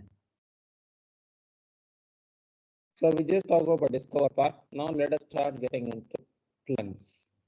Yeah. Okay. This particular plans layer is going to help us in order to fix the issues that have been identified by using discover layer. That's the first line, right? Example. So let me talk about one example. Just now we discussed about that functional dependency issue, right? Let us talk about that, and I'll also talk about two more examples or three more examples. Yeah, let us see, or one more example. So we talked about the violation, right? Yes, this one. Yeah, yeah. So let us take this. Yeah. So remember, guys, within this, if you take any product, you know, whether informatic or some other product, right? So we need to focus on what collaboration, yeah, between or among, yeah. So which means, so we need to make multiple stakeholders to talk to each other. Example, let's say BA, business analyst, and second, say developers, and let us say managers or some other stakeholders, right? So now let us take two of them here, where one business analyst role will be used to define the reference table, right? And developer, they are going to point or refer to the ref table defined by the business analyst and run appropriate quality or class activity so that fixing would take place. In this case, what we're trying to focus on, what output of business analyst data will be taken as input to another role, which is going to be what? Dev role or development role. Remember, guys, that's it. So that's what we can see as part of qualification. So now, from the tools perspective, we'll see later. From the data perspective, we'll understand here. Yeah? Let us say in ref table, yeah, so what does it contain? You will have what you call, for this particular, let's say, zip code, the state and city will be fixed. Let's say they've just depend only city part. Forgot about state. Yeah. So similarly, for some other code, let's say 56003 whatever, right? For this, let's say some Karnataka and some other city, let's say Bagata, whatever. So here, let's say Tamil Nadu and Chennai, right? So this part is defined by whom? Business analyst. Now developer part would come here. Yeah. What developer need to do? Let's say they build some mapping. Yeah. So where they are going to what you call fix this thing, right? To fix it, they can use what you call one transformation which we call standardizer. That we all know, right? So this is going to help us where we can take source data which contains this one, good or bad, and then that will be taken as input standardizer transformation. Here we need to refer to ref table where we have got this particular good data. Then result of that will be sent to what? And it, that's it. In target contains what? Fixed record. Yeah. So that's it. This way one can start what we call fixing the issues that have been identified in discover layer by using plans. A simple example, right? With a collaboration we talked about. Now let us talk about similar lines. Another example. Let us say, so we need to start performing what we call country code standardization. Like, for example, in India, let's say we got multiple states, like example AP, KA, TES, and whatever, right? We got multiple states, and each state they got their own way of representing the country code. For example, IND in state 1, IND dot state 2, IN state 3, IN dot state 4, whatever, right? Now the question, while building a solution by using Informatica product suite, which includes MDM also, so are we going to use a similar data to build a solution? Answer is no, because there is a issue here with respect to unification, because it does not follow, which means source data does not follow what? Unified representation of country code. Yes or no? So issue here is what? Data is what? Non-unified. Remember this, right? So that's it. Now what we need to? We need to convert n number of representations. Yeah.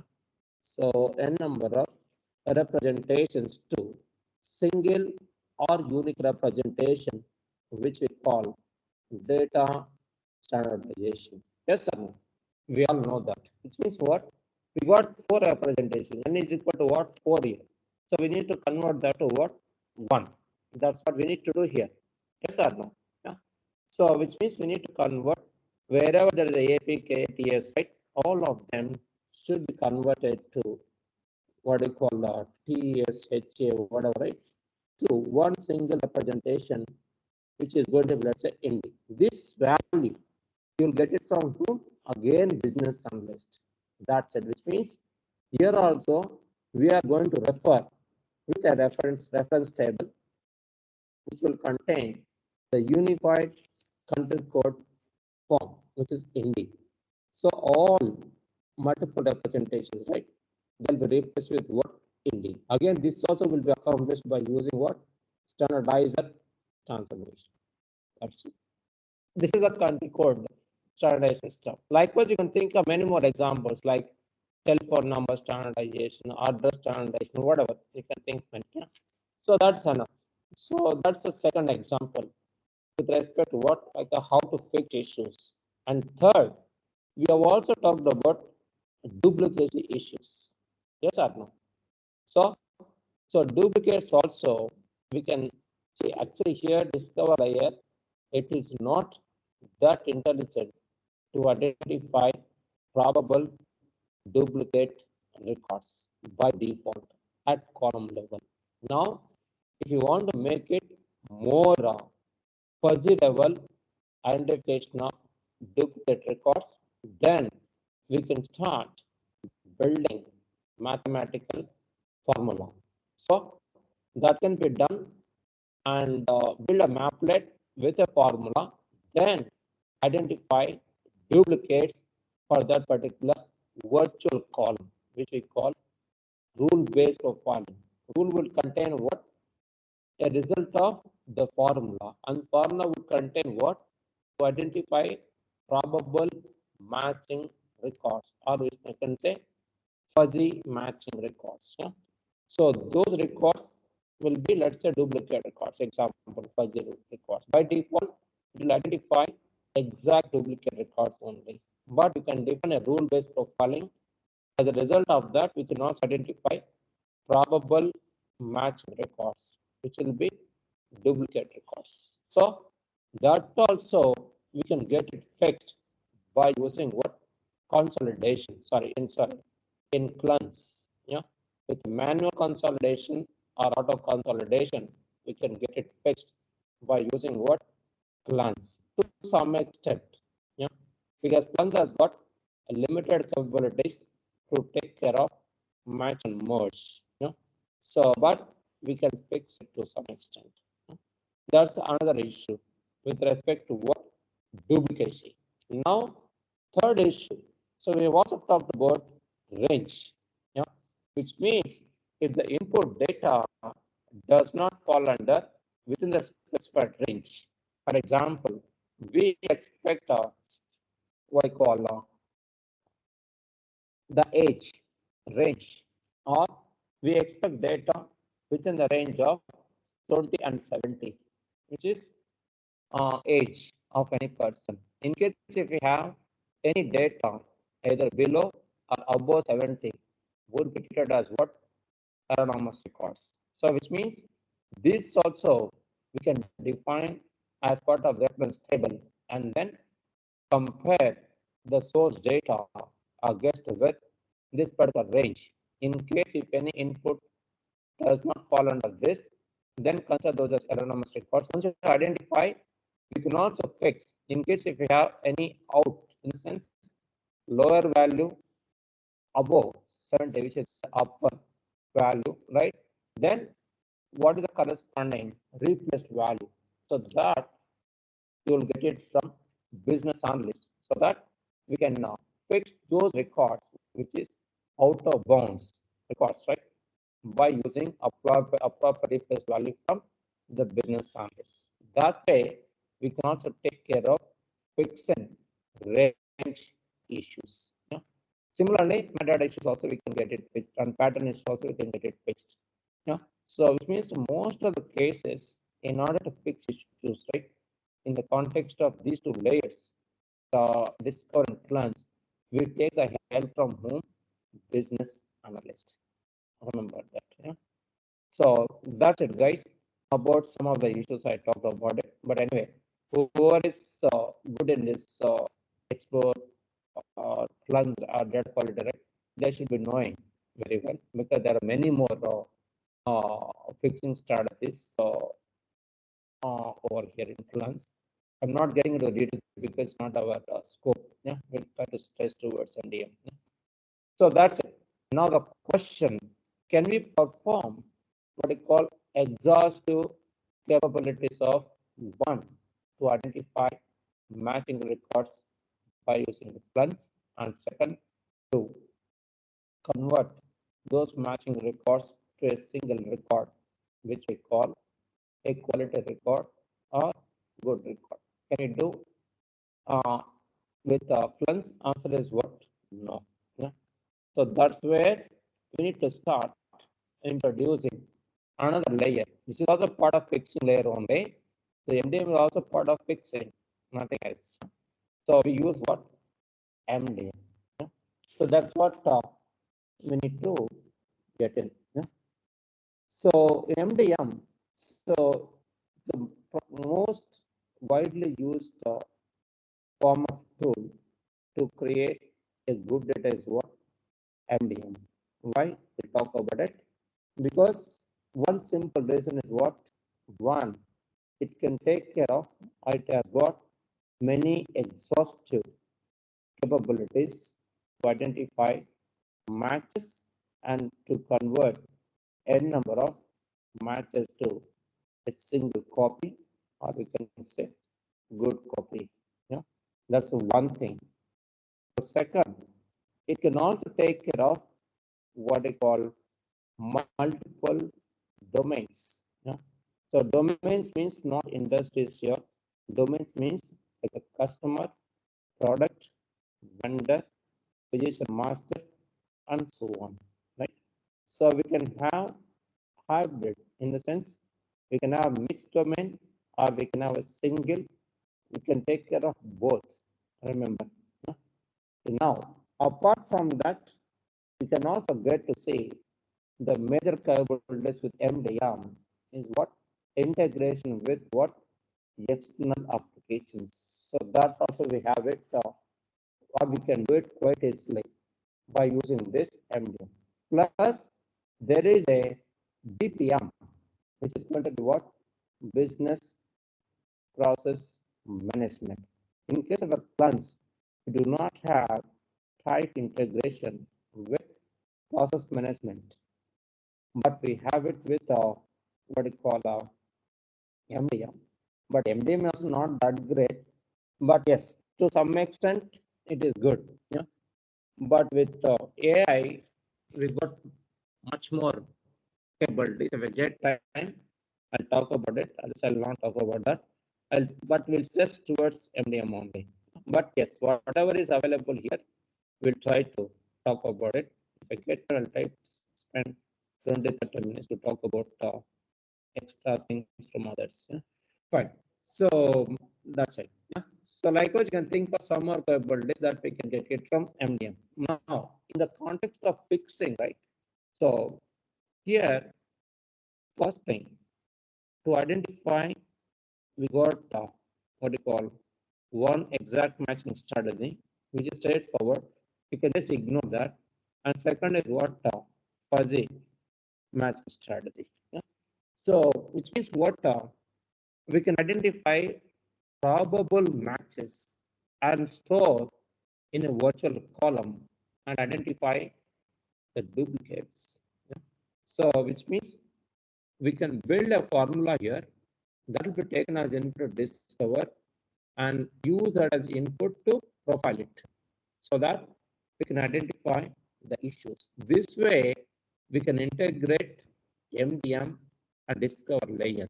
Remember, that's what should always make these three, or we can say these four layers, which should go hand in hand. Then only we can build what I call most accurate solution, guys. If you try to focus only on MDM, we can never do that because MDM does not have many capabilities. It has got only limited stuff. But if you want some more, right, we can just get collaborated with other layers like what we discussed, right? Then we can build closer to 100% of accurate master data. Remember that, yeah? Fine. So in this case, I'm trying to talk about fill up fuzzy rule, calculate as input here, and identify issues, and then try to fix it if possible by using plans. If not, take the help from MDM, where we can build what is called corresponding merge rule, yeah, and fix it. That way we can take care of what we call match and merge by taking the help from this and with MDM. Or we can also fix it within itself, but only MDM is not that great. Yeah. Fine. Now the next is what? Yes. So in MDM, we can, let's say in this case only fixing, but we'll talk about it. So next anyway, we'll talk about many other features once we get into specific MDM. Yeah. Fine. Now, what is the result of MDM, guys? After fixing, you get a good data, which we call master data. So now we need to remember multiple terms here, guys. I'll just list out. So based on the context, I'll be using those terms. One is a master data. Second is what we can also say good data and not border. So next is what golden record. So when to use this term, we'll see. And then SVT, which is single version of a truth. BVT, best version of truth.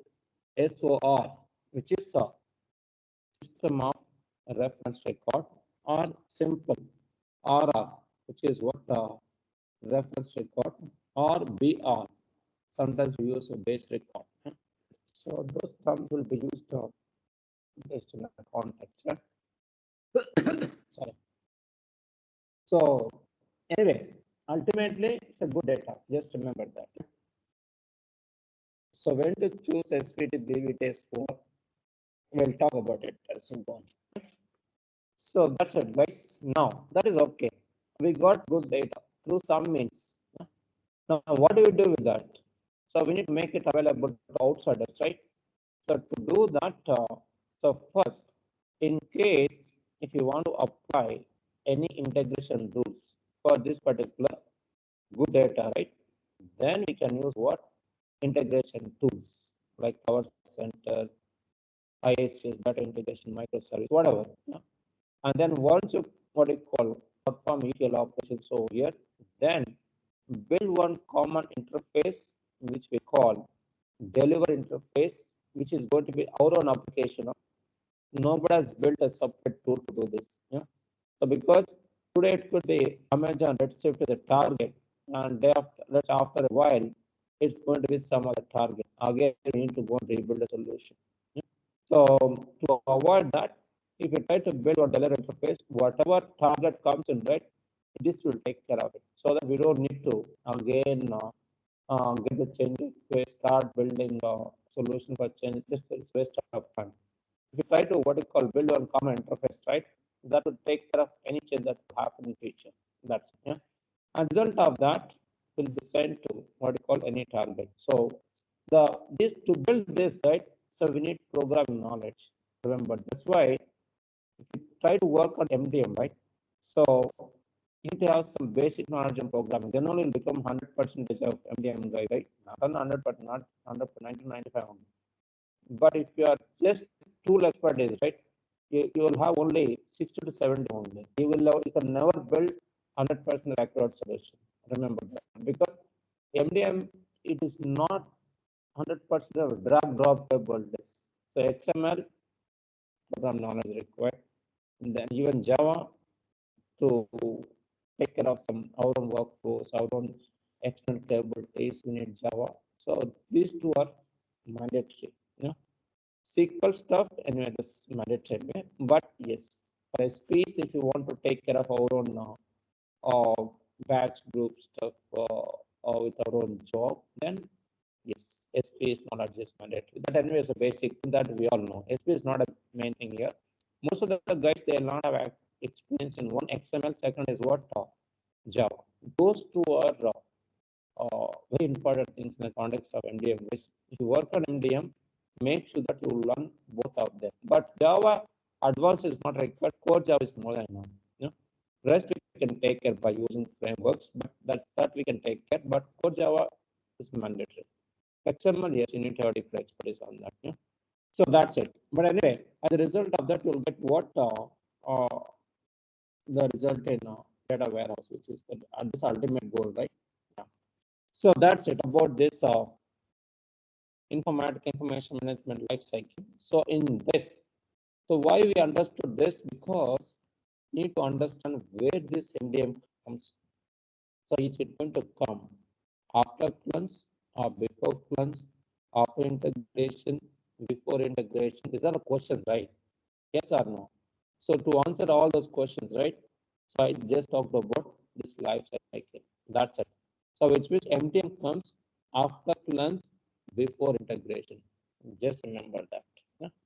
So that's it. So with this we understood entry points, right? About the tools access layer, you all know it. I don't need to talk. So Discover, we got Informatica side, Informatica Analyst, we have Explorer, we have Plans, we got IDQ, MDM, anyway, we're going to talk. And ETLs, we have IACS, TI, we have, and also Power Center, we have. Here, we don't have any tool, we have to build it by ourselves. And warehouse could be anything. It could be Salesforce, it could be Imagine, Teradata, whatever. So depending on customer, so we can use that. So that's it. That's about tools. Now let us start getting into what MDM. Yeah. So let me open the presentation part. Yeah.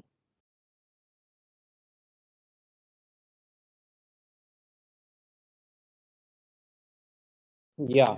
The first and foremost thing, guys. So I think you all could able to see this diagram, right? I don't know whether it's visible or not. Let me know if it is not visible properly. I hope it's okay, right? It is visible, Narasimha. Can you click on that cross double arrow sign on the right upper corner? This one, full screen, huh? Yeah. Yes. Okay. It's okay, right? Okay. Yes, Nice. this is better. Full screen, right? This is better, right? Yes. Let me try to zoom. Yeah, I think this is better. Fine.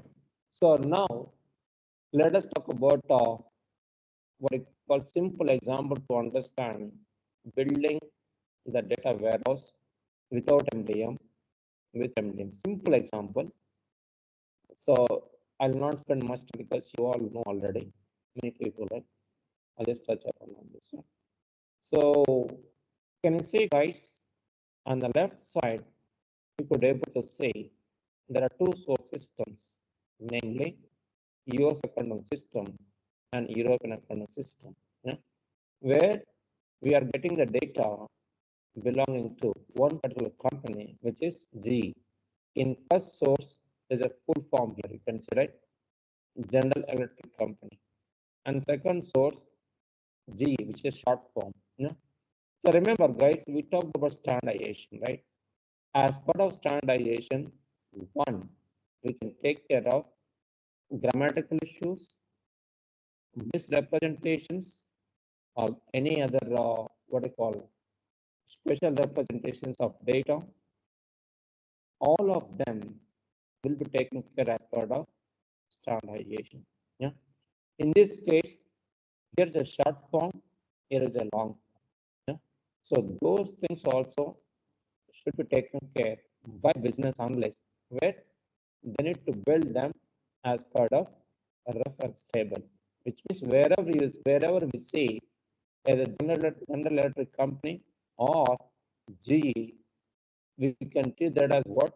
A common data from same company.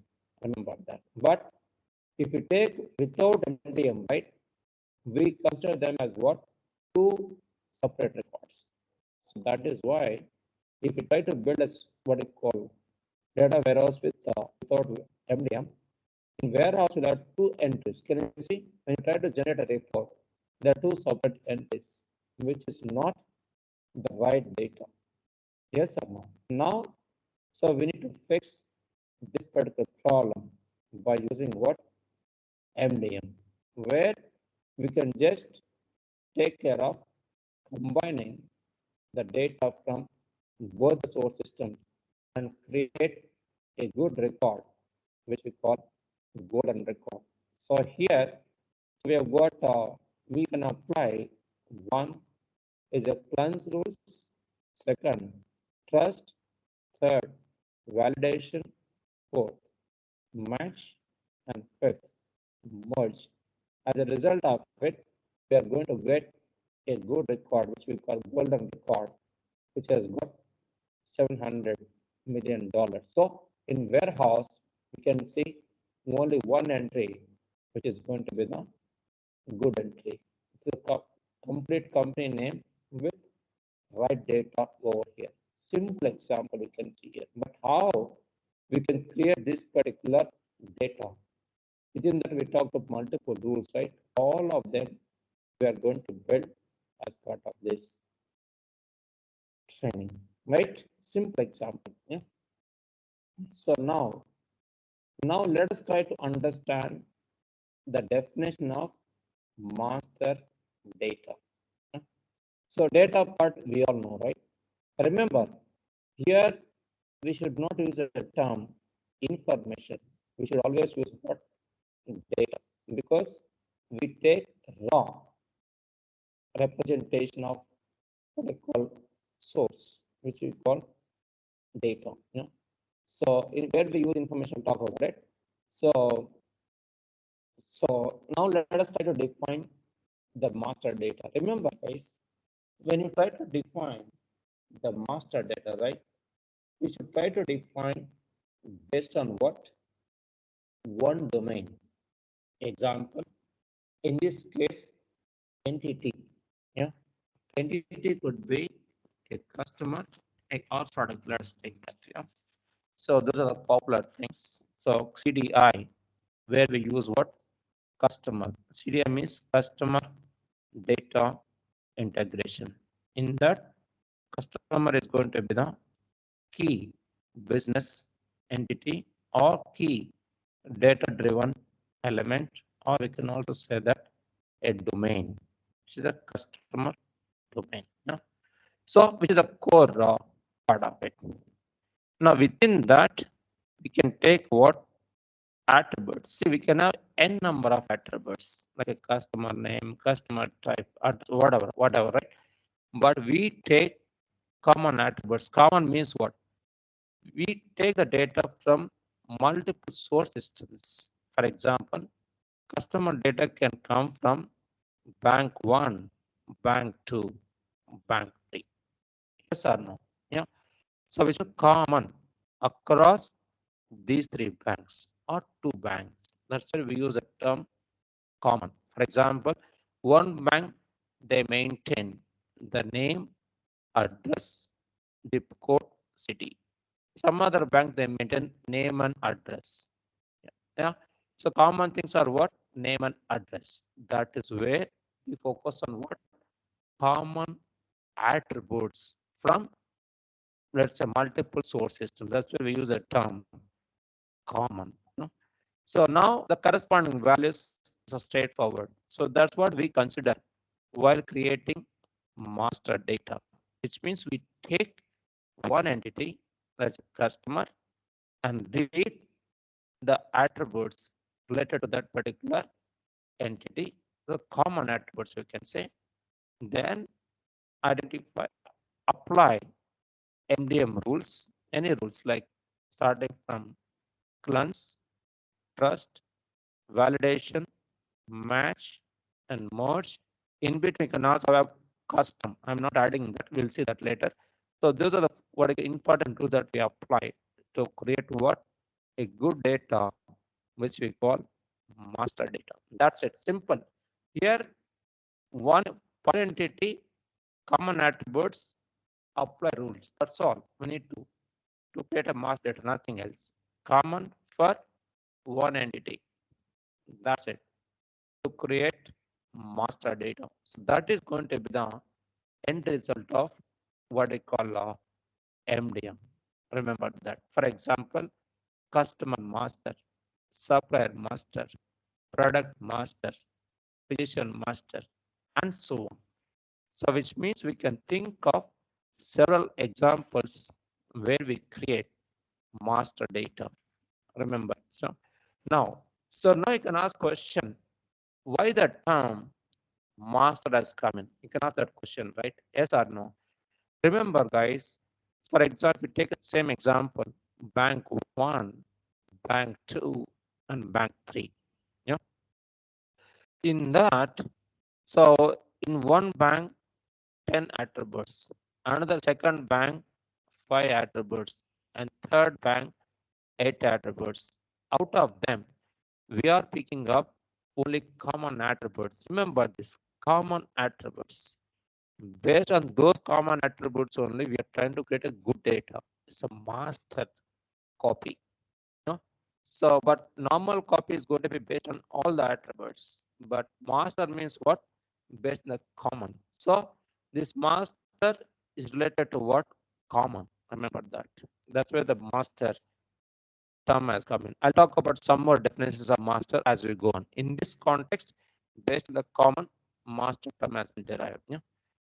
So now here extension to previous slide, guys. Here we could able to say multiple domains within this Informatica MDM. Yeah. Customer, employee, product, and so on. We talked about Informatica MDM supports multiple domains. Yeah. So you can see some of the domains listed in this. Yeah. So hub is going to be the core part of MDM. That's where we use the term hub, nothing else. Now, from where we can get to see these domains. One, we can take some what you call examples in the top layer, like a sales and marketing, vendor, whatever. So we can think of many. Only some are listed over here, but we can think of many. Now the next question, from where we can pick the data. Data could come from any media, guys, like we talked about broader categories, right? Like a structured data, unstructured data, application data, whatever, right? In this case, we could able to say what I call applications data, like Axiom, DNB, Experian, whatever, right? But data come from anywhere. Now in the bottom, we can see corresponding attributes, you know, like customer sales rep, whatever, right? We can say that. But anyway, by making use of, let's say 1, 2, 3 for any domain, what do?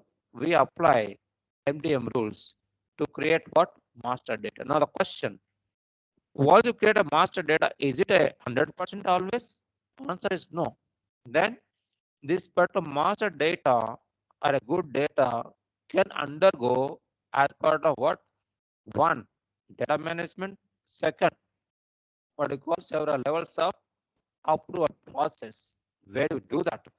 That is where data governance, which means we apply what we call governance operations for master data depending upon the business expectations. Like for example, create, manage, consume, monitor with process management. All of them would be taken care of as part of this particular what I call data governance part. Yeah. So this is what a continuous process, guys, that we follow as part of this particular Informatica MDM. Yeah. And you can just remember that data can come from anywhere for any domain, identify attributes, and then create a master and perform data management for master data. That's a simple way to understand like what this particular diagram talks about. Yeah. So now we can see this is, I think I should cut down this theory as much as I could. I'll do that anyway. So can you see guys here? So remember, as part of this particular MDM, we can also take care of building policies and procedures and controllers by using appropriate authorized people and auditing aspects. All that we can also build within this MDM. But it's not that easy, guys. It looks very simple, but very complex because we need to involve multiple stakeholders within MDM. We will see, how it will be done in reality. Yeah. So yes, this also I'll not talk much. Look at here. So yeah, this is the old stuff actually. So now, why people would go with what MDM? One, to generate more revenue. As a result, we can cut down the cost and increase the productivity. That's the bottom line, right? Because in MDM, once you build a solution, right? So we don't need to rebuild. If you are rebuilding means we have not built a generic MDM solution. That is our problem. But there is a framework that we have within this informatic MDM to build one-time solution. So that we need to what I call take care. Else, if we try to rebuild time and again, right, which means there is no point in getting into MDM. We can also get it done by using other non-MDM stuff.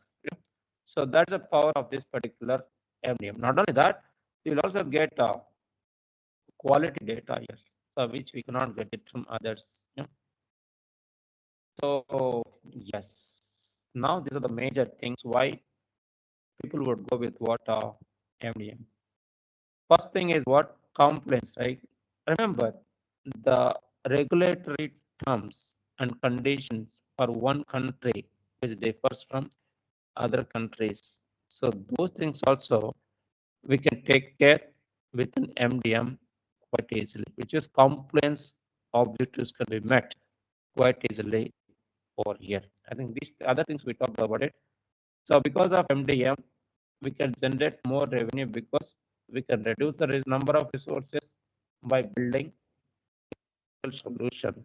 As a result, we can cut the cost, increase the productivity, plus we can also set the futuristic strategic goals within MDM. But this is a theory. Practically, it is very difficult to do it. But first four, they are very much achievable. Okay. Now, these are three important bullet points, guys. So why MDM Hub? Answer is what? Integrated, meaning we can pull the data from any number of source systems like bank 1, bank 2, bank 3 we discussed, right? We can integrate and come up with a formation of a master data which can be used for by any end user, right? It's a model driven. Remember, if you want to build a master data by using MDM, right? First and foremost thing that we all need to do here is we need to build a model. Model means what? It's a visual representation of data. Now the next question, who does building this particular model? Guys, can someone answer this question because I kept on talking? Yeah. Who is going to build a model? Options. Developers, data stewards, business analysts, data modeling team, or somebody else. The architect, that architect. Usually it's architects. Architect, they'll build model. Okay. Anything else?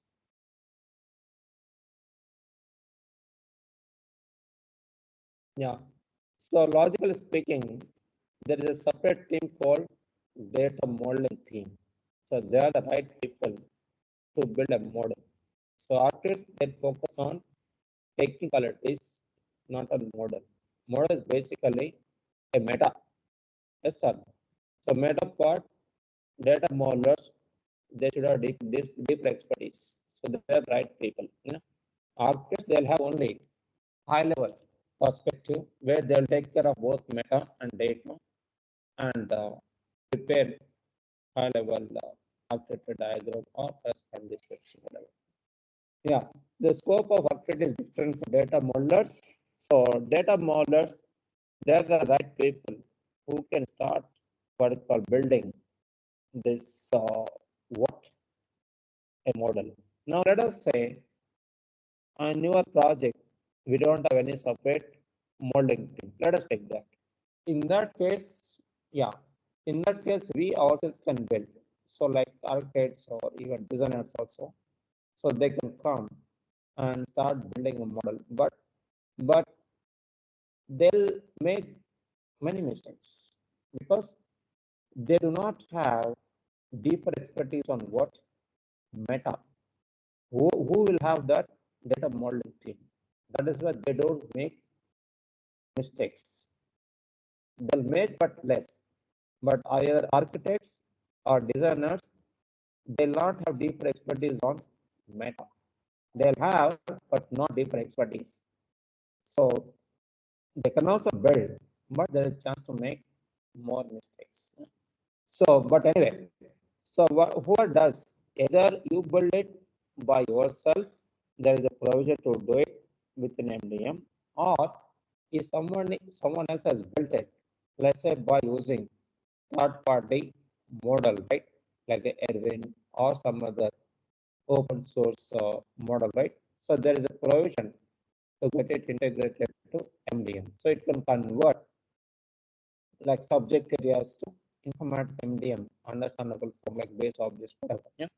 So we'll see that later. But anyway, so model is going to be the key part within MDM hub. That is the bottom line here. Yeah.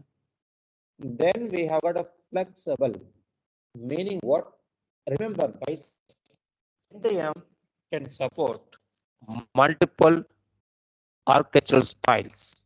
You know, one link style, second merge style, third register style. So which means what?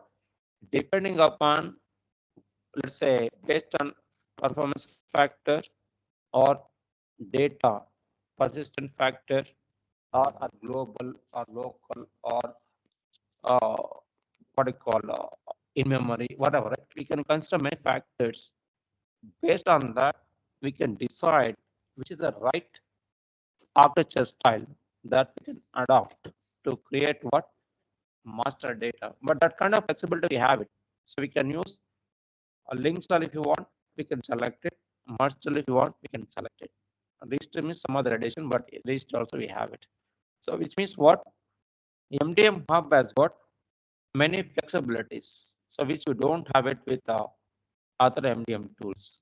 Remember that. But nowadays others are also coming up, guys. Once upon a time, this is right. Nowadays, so slowly they are going down. Informatic MDM. Yeah. So now we need to start understanding what we call different components that we have in MDM and how we can install these components. So before we install, right? So first, what are the components we have? We need to understand. Yeah. So then we can talk about on top of these components, what are the what we call top level servers or dependent components of servers, right? How to install that, we'll talk about it. Yeah, that's why I'm trying to what you call start with what are the different components that we can have within this MDM hub that we need to take a look at. Yeah. So before we start this particular MDM hub components, if anybody has got any questions, right? So please try to shoot out. Yeah.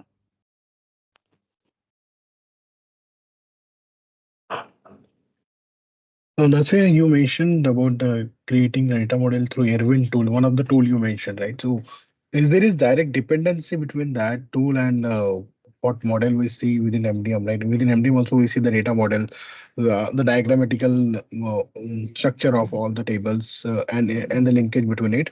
So that data model gets created as and when we start building the BOs and the lookups and everything.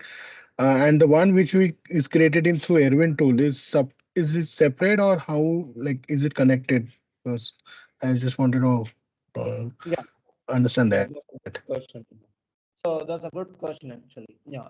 So usually what happens, right? When you start MDM projects, right? The first thing, what is the prerequisite to build any MDM project? Model should be ready. And that model, one, we can get it from Informatica, pre-built model. Second, in case if it is built, which is specific to your own, let's say, end customer. So then we can also, let's say, get it from Erwin. Erwin is just a tool. Let's say people have used this Erwin tool to build a model. That's it. So we don't care which tool, Erwin or Oracle or something else. Yeah. So there is no tight coupling. That's a straight answer to the question. Yeah. But any modeling tool, There's a modelers, they got used to with the modeling tool, but not informatic MDM, right? Yes, sir. In case if they already have it, then we can take that as input, convert that to informatic MDM understandable form, which we call base object tables, we call, right? Then from there, we can start building rules. So we don't need to build a model from the scratch in case if we already have it in some other form. Some other means Erwin or Oracle is in some other form. That's what I meant. Yeah. There's no tight coupling. Yeah. No, yeah. Second part you said, right? Within MDM also, if we try to build base objects, then it will build a model within state schema, whatever, right? Yes, that is correct. If you're trying to build a base objects or modifying those objects, we are trying to what called take care of metadata addition or modification. That's what we are doing. As a result, model also would get reflected automatically. That's what meta means, right? So model is based on meta only. So yes, usually what happens is we take the base model either from Informatica or from third party if you have it, or else we can also build it from the scratch within Informatica. We got all the provisions, right? If you have it, use it. If you don't have it, build it. That's right. Yeah. But like even if we get it from other, then and we have our own tables and our own structures, will that fit? Will that how that will be fit into the what we get from the others?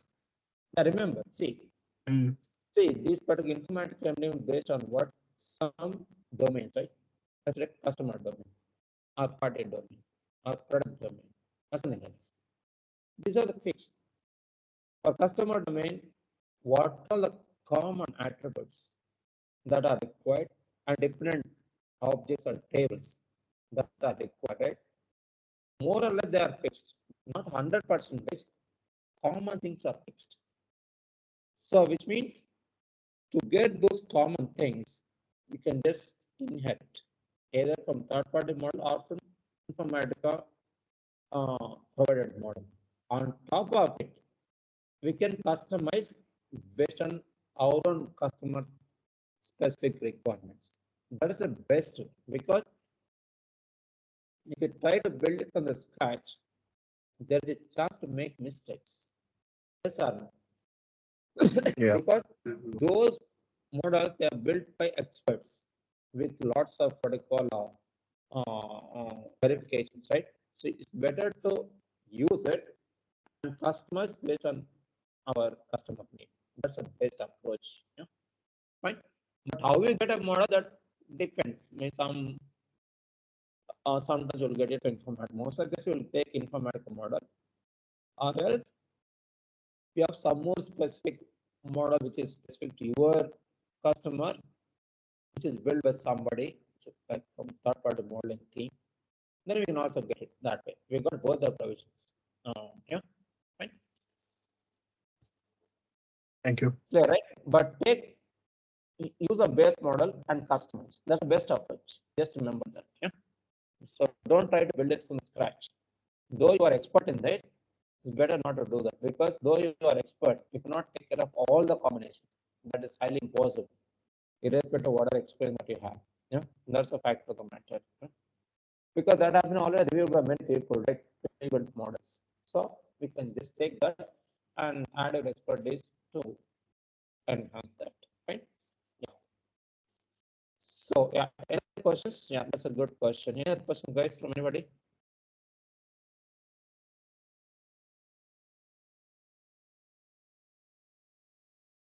Yeah, fine. If there are no questions, then we will talk about different components that we have within this Informatica MDM. So first, before we talk about MDM component, can you see middle part is going to be Informatica MDM hub components. Left is a source, right action applications or targets, and top peripherals, peripheral tools you can say. Yeah? But main core part of MDM hub is for the one which I'm trying to place the cursor here. Yeah? It's middle part of it. Let us talk about it. Then we'll talk about peripherals. Yeah? So we need to go from the bottom. The first and foremost thing is what? Model. We talked about the definition of model, right? It's a visual representation of data. Yeah. So how do you visually represent based on the metadata? Yeah. That's it. Now, multi-entity. I think we talked about informant MDM supports what? Multi-domain. Domains means entity here, like customer entity, which means customer domain. So that's it, which means the first thing we need to build a model.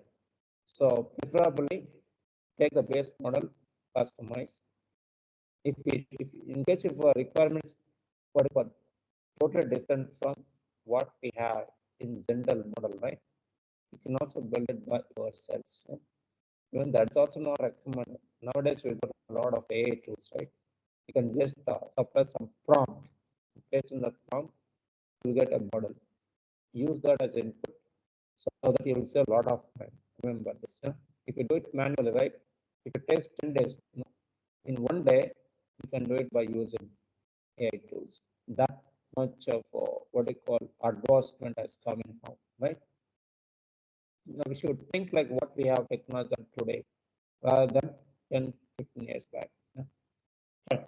Let us say, so we built a model, right? That will get an accuracy, more accuracy with AI tools compared with the manual part. Yeah? Now, let's say model is ready. Yeah?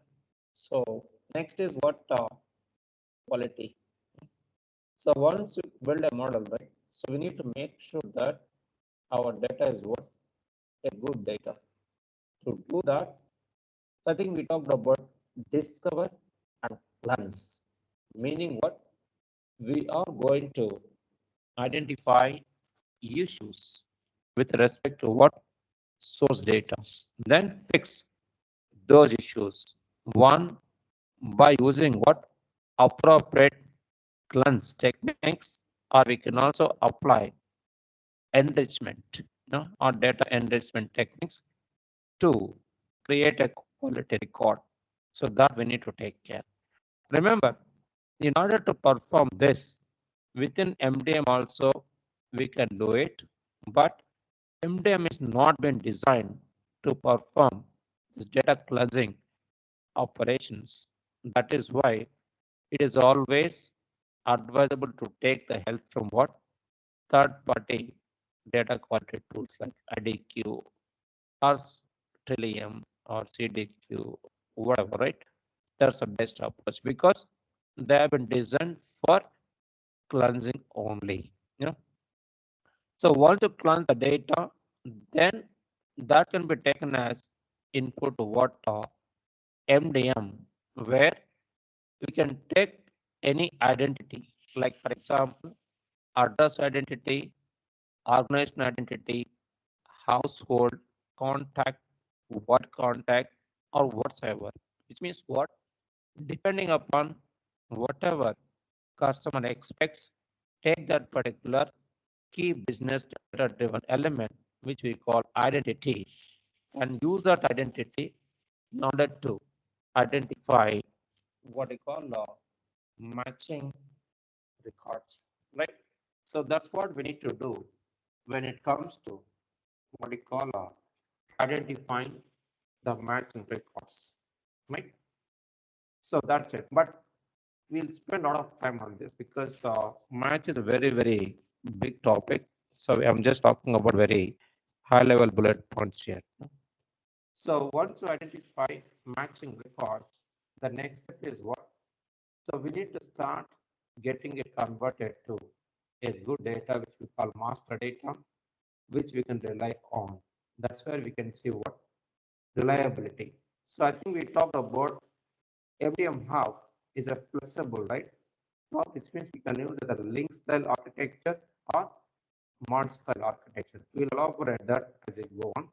But there's a provision to switch from one to another depending upon how we can make use of this particular MDM to create a master copy. Yeah?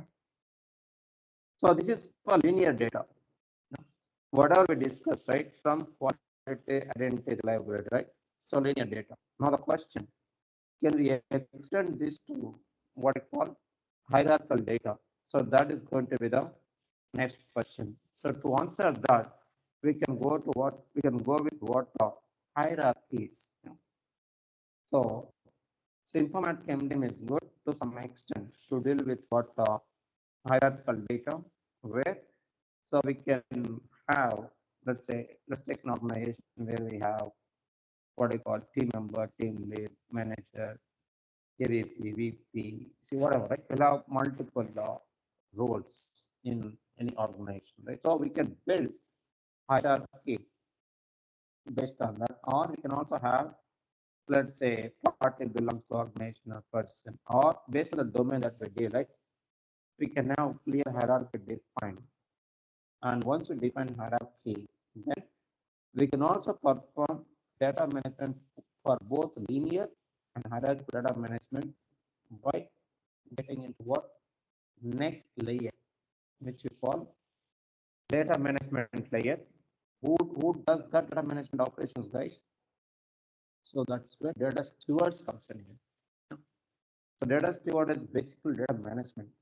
Their role is different. I think we talked about that, right? Yeah, sorry.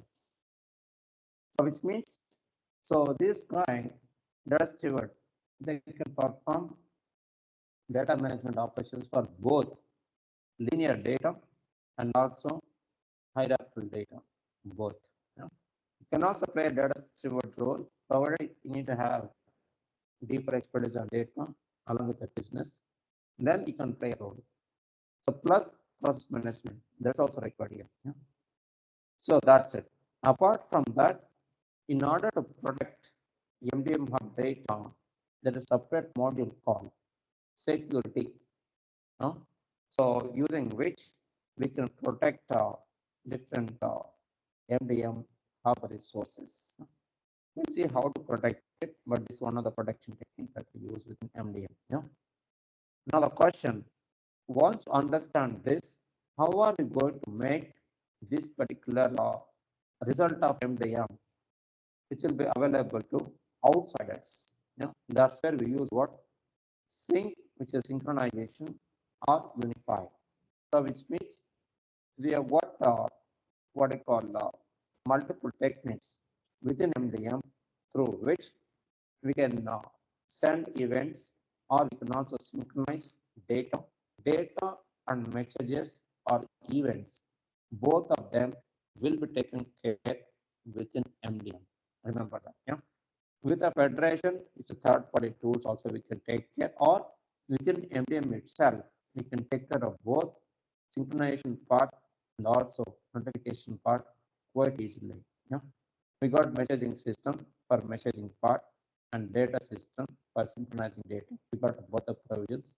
But if you want, even with the federation of data with by taking help from third-party federation server, you can also do that by integrating with that. Yeah. So that also we have it. So which means what? In simple terms, we got multiple components here, starting from model till notification. In between, we get what? Quality, identity, reliability, hierarchies, and steward management. These are the major components: quality, identity, reliability, hierarchy, steward management. In between what? Sync and model. Because why I'm excluding this model and sync, because this is external part. This is also external part, because model usually should be done by others, like either Informatica or from third party. We can only customize normal, most of the cases, not all the cases, more than 90% of cases we customize. Yeah. So and sync also, based on the end user expectation, we just either use notification or synchronize data. So we don't spend much time on this. Yeah. We'll spend but less time. But we spend more time for these 5 layers: quality, identity, reliability, hierarchies, and stewards. That is going to be our primary focus point as part of this particular training program. It's not that we don't spend time on model and sync, we'll spend but less time. Yes, that's about different components within this MDM. Now, let us try to talk about what comes in and what goes out from and to MDM hub. That is a question. Yes or no? So to answer that, can you see on the left side? I think we talked about access layer, right? So which means, so we talk whatever we discussed, access layer, right? So we talked about more than what we can see. So here you can only see CPAL applications, SAP, and then we can also see some store, the database, it's also application. So they specify only what application data primarily, but it's not that we expect only application data. We can also get what even platform data, this is structured data. Even sometimes we can also get what unstructured data. You know, so any kind of data can come in. That's why I covered all the flavors of data, even AI machine learning data, which is not listed here because the words lie. You know? So any data can come in here. Now, question: once we have the data in different forms, how do we read it? ESBs, we use it for real time. And AI, MOMS, and ETL, we use it for what? Batch. So for example, I think you all know ETL, right? So ETL, we normally read the data from source, and if you want to apply some logic, you can apply, load it on the entry point of MDM. That's what we do. That particular loading can take place in a batch mode, real-time mode, or near real-time mode. Remember that. Which means what? MDM supports all these three modes. Yeah. So I think I'll just add 1 or 2 points for each of those modes, like when to use it, because we should not misunderstand these modes. You know? Batch. Let us talk about batch. So batch mode, meaning what? Can someone answer this question, guys? Yeah, let's make it interactive. What is a batch mode means? Yeah.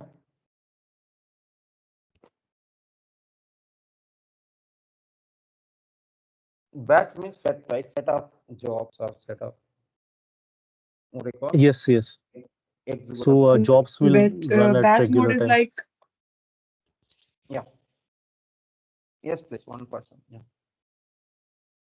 yeah, so batch mode is like when the data comes in chunks or there is a multiple process which is decided on batch groups. So that will be executed one by one. So this is kind of a batch mode. Okay. Which means that invoke set of jobs in either in parallel or in sequential. That's what I mean.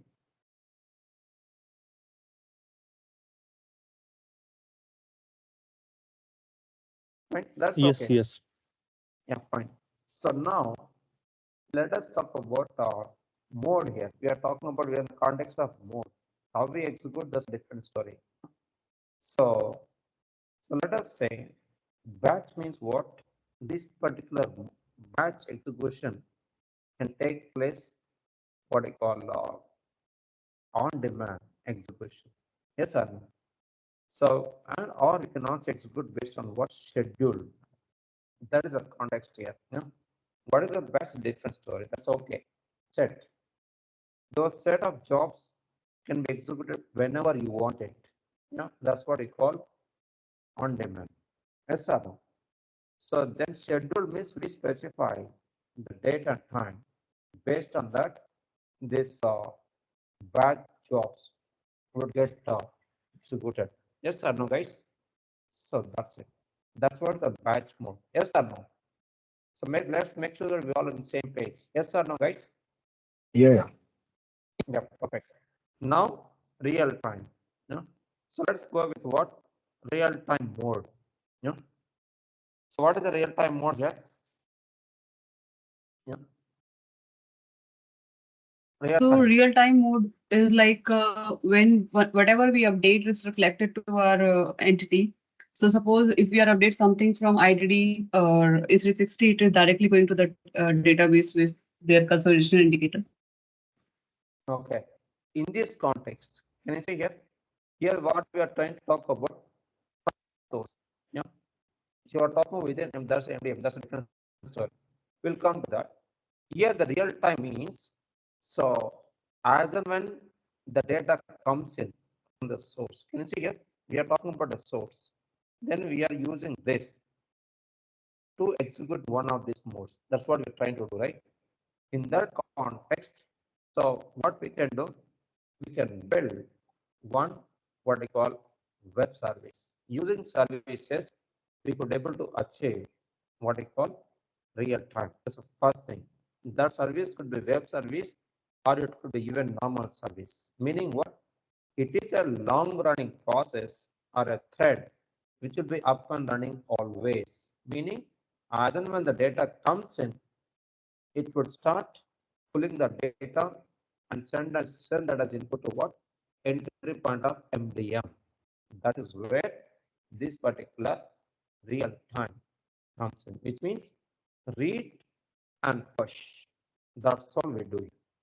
Read from where? Read in real time. Read in real time. Meaning, let us say we are reading data from a file. Yeah. So now we read it. Now after 1 minute, let's say we got data again. So because the service, right? It will always keep on polling for the data to be arrived in a file. As soon as the data arrives, right, then start reading it. That's what we call real time, which means no time slice, which means this service will be polling for the data always. Remember, as soon as the data comes in, we'll just start reading it and send that as input to what? MDM, entry point, like a landing, whatever. We'll come to that later. This is what is going to be the real time in this context. In this context means while reading. You got right? Yes or no? Because now we are in the scope of reading. No. So that's where we use ESBs, Enterprise Service Bus, or we can also achieve it by using ETL with the real time. Both are possible. So that's the real time. Now I think real time is clear, right, guys? Yes or no? Simple. As you know the data is ready, we should start picking it up and push it to what? MDM entry point. That's it. That's a real time. It is no time slice. There's just no wait. Yeah. So that's it. That's where real time comes in. Clear now? Now let us talk about next one, which is going to be near real time. So can you just answer this question? Near real time. I think we talked about two, right? Batch and real time. Yeah.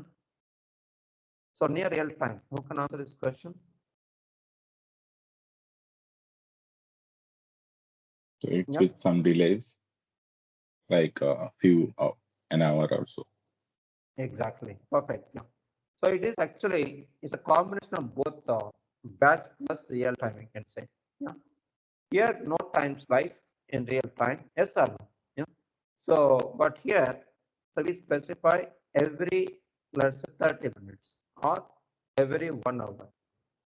This is a polling time actually. Yeah. Polling time we specify. Yeah. So polling time is specified based on that. This is all the service, but polling interval we specify here every 30 minutes, 1 hour, 10 minutes, whatever, depending upon how we get the data, how frequency we get the data. We specify it and then execute a service and push the data to what entry point of MDM. That's it. Yeah. So which means, so we can say it's like a scheduled within a batch with schedule means some periodicity specified. That's it. So that's the difference between real time and near real time. Yeah? So that's it, guys. I hope we got this three modes of getting the data from sources to entry point of MDM. Yeah? So we'll talk about what is entry point MDM, landing or directory based object, whatever. Right? When you talk about data flow process, we'll see that. Yeah. So that's it. So now we got the data through some means. Forget about which mode and all. That we understood anyway. Now the next question. So we applied different components of MDM hub, and as a result of it, we got what we call master data. Yes or no? Now once you get a master data, then we need to what I call communicate output of this particular master data to subscribers or external applications. For example, there is a Salesforce where they would take output of this particular MDM that will be taken as input to the Salesforce.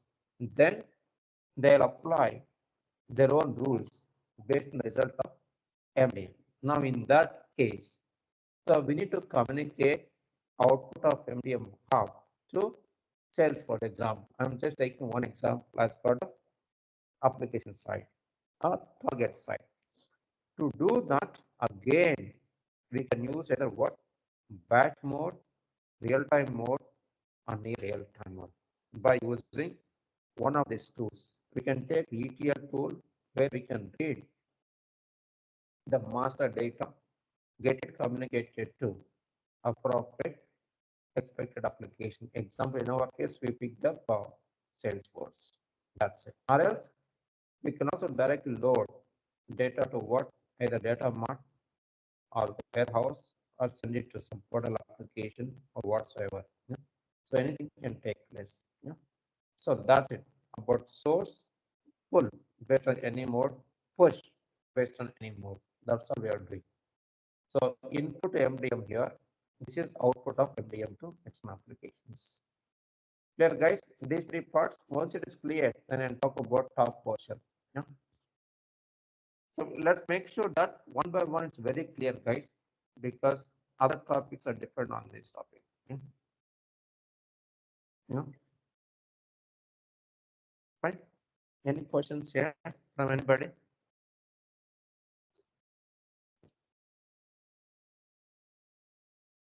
Clear? Huh? Fine. Now let us talk about top portion. There are just what tools. This does something. So that's where we can see development environment, where we can see multiple tools. One is going to be, let us start with this metadata manager, where we can now perform what I call migration from one environment to other environment, like export import, right? Let's say you build a solution by using MDM and dev environment. So we need to make it available to testing environment. So and then go to metadata manager, where we can export all your activities like ORS, whatever, right? Some meta, forget about ORS master. Some meta to XML file. We call it a change in this file. Then copy that file to another environment and get it imported from there. It's like normal other tools. Export, import, we do in Power Center also, right? Here also we can follow. That's one part of it. And second, I think we talked about model, right? Yes or no? Yeah. So in case if you want to import a model which was built by somebody else, yes or no? Then there is a provision here, import from CWM, which is common warehouse model. That's a common model that's considered by both Informatic MDM and also third-party modeling tool. So we can get it imported.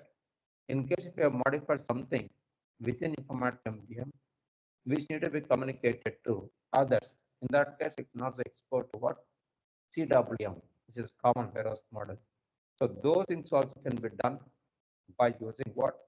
Metadata manager. We'll see that practically. And another feature is what? We can also what I call integrate multiple databases. Well, I think now it's too early to talk about it. For now, you can just remember that we can merge, yeah, multiple meta elements, like from one schema with other schema. Just remember that. But how? We'll see that later. And another tools, the other tools that we have here is authorization from authentication. Remember, guys, by default in MDM, we follow what? Internal authentication and authorization. Yeah. So like creation of a user group, role, assign, all that we take care like whatever Informatica MDM does.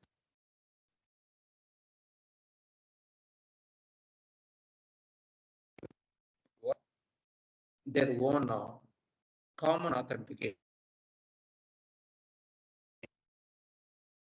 based on what some authentication provider or identity provider or by using LDAP. Yeah. So in that case also we can just get it integrated within this.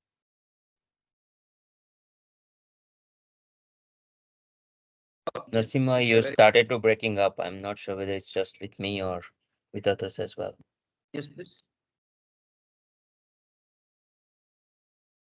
Your voice was breaking up. Yes. Can you hear us?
Yeah. So can you hear me now? So clear. Hello. Yeah. Can you hear me now, Amma? No, it's not so clear, Narasimha. What happened actually suddenly? Oh,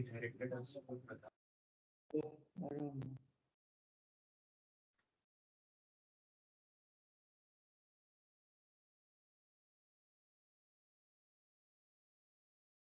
We can't hear you anymore. Can't hear me, huh? I was quite actually I'm checking. So Okay. so now you can hear me, right, Uma? It's better No. now. Yes, it's better. Okay, thank you. Let me share my desktop. Okay.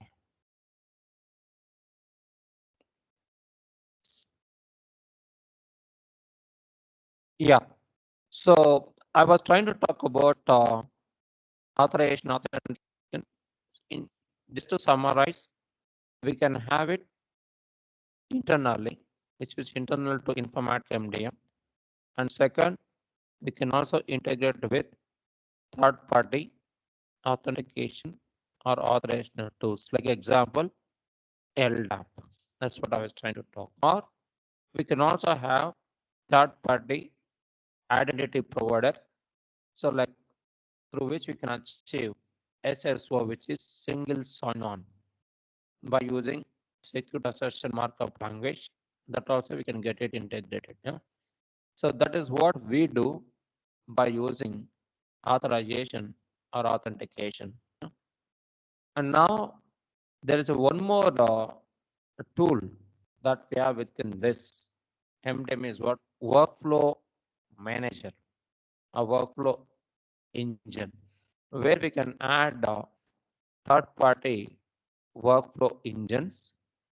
So let us say by default from 10.x, we will be using active voice, but so in case if we have other workflow engine, which is better than active voice, so we can also get it integrated to this Informatica MDM, like Fujitsu is one of the example, right? So likewise, you can think of many other workflow engines which can be integrated to MDM. To do that, we use this workflow manager tool. Yeah. So that's it about MDM hub peripherals and components of it. Yeah. Any questions on this, guys, from anybody?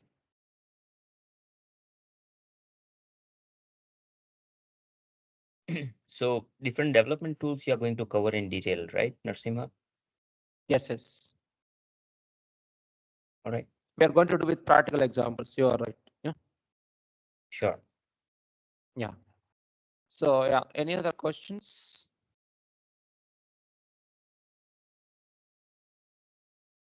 Yeah. So now, so we'll check the lab. 1 second. Only 20 minutes. We'll see tomorrow. Yeah. So that's about hub components. Yeah. So now let us try to understand the architecture of Informatica MDM.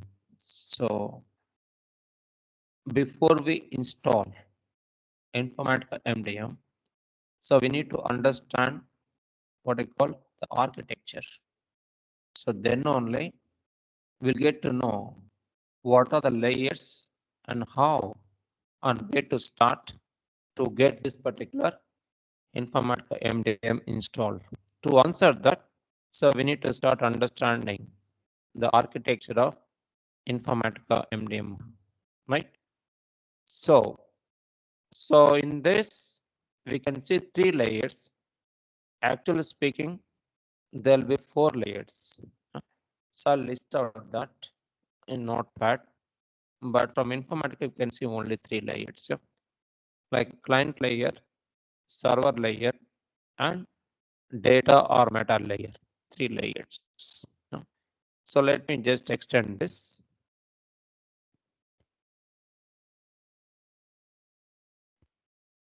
Yes. So client layer,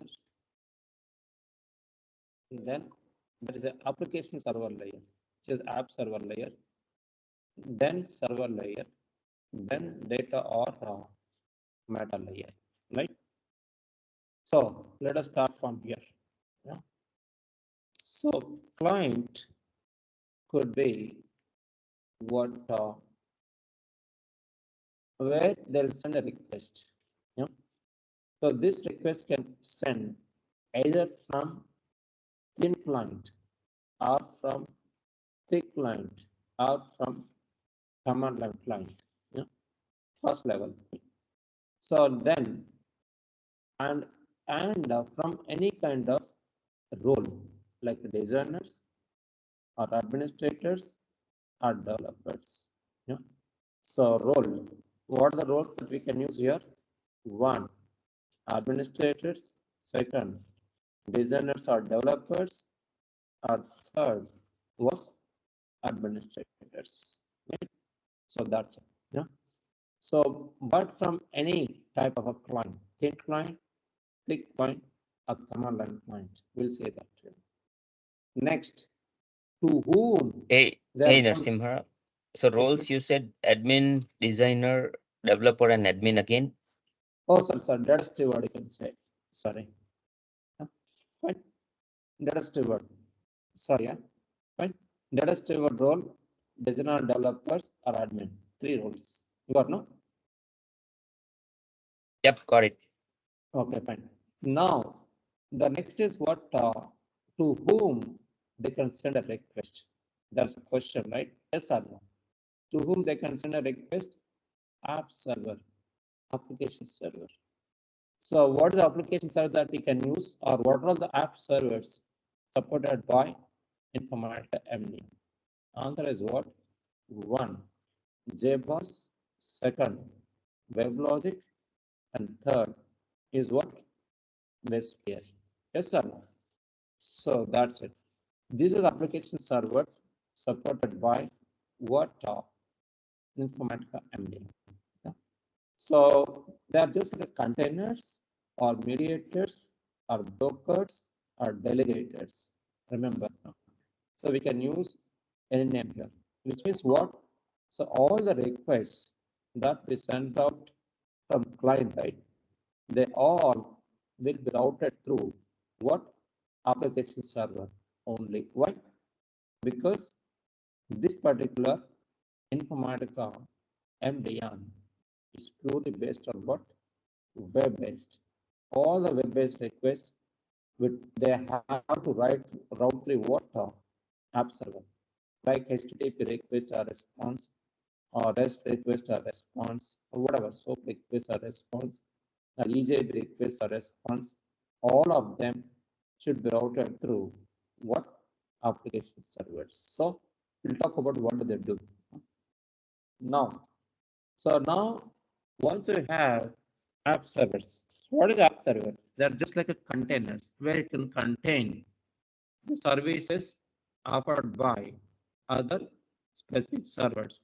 And what are the specific servers that we can see as part of server layer, which is specific to Informatica MDM. So in this, major servers are one, what you call CLUN server, second, mass server, and third is going to be what?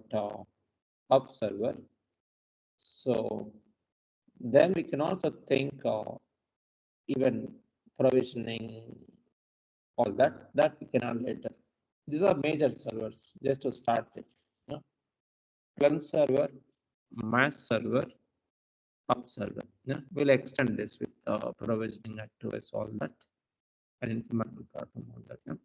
For now, we can just understand the major servers are CLUN, match, and hub. What do they do? We'll see the next level of understanding architecture. Now, let us say they do some service. Yes or no? Now we need to know where do we store the result of those services. There's a question mark, right? That's where we use a data or metal here, but in MDM context, we use what? Hub store. So hub store is a place where we store what we call master database and also ORS specific, which is what ORS means. ORS database. So ORS means operational reference store. Okay. Operational reference store or operational record store. When do you use record? When do you use reference? We'll see. Record store. Yeah. Right. So that's it. Yeah.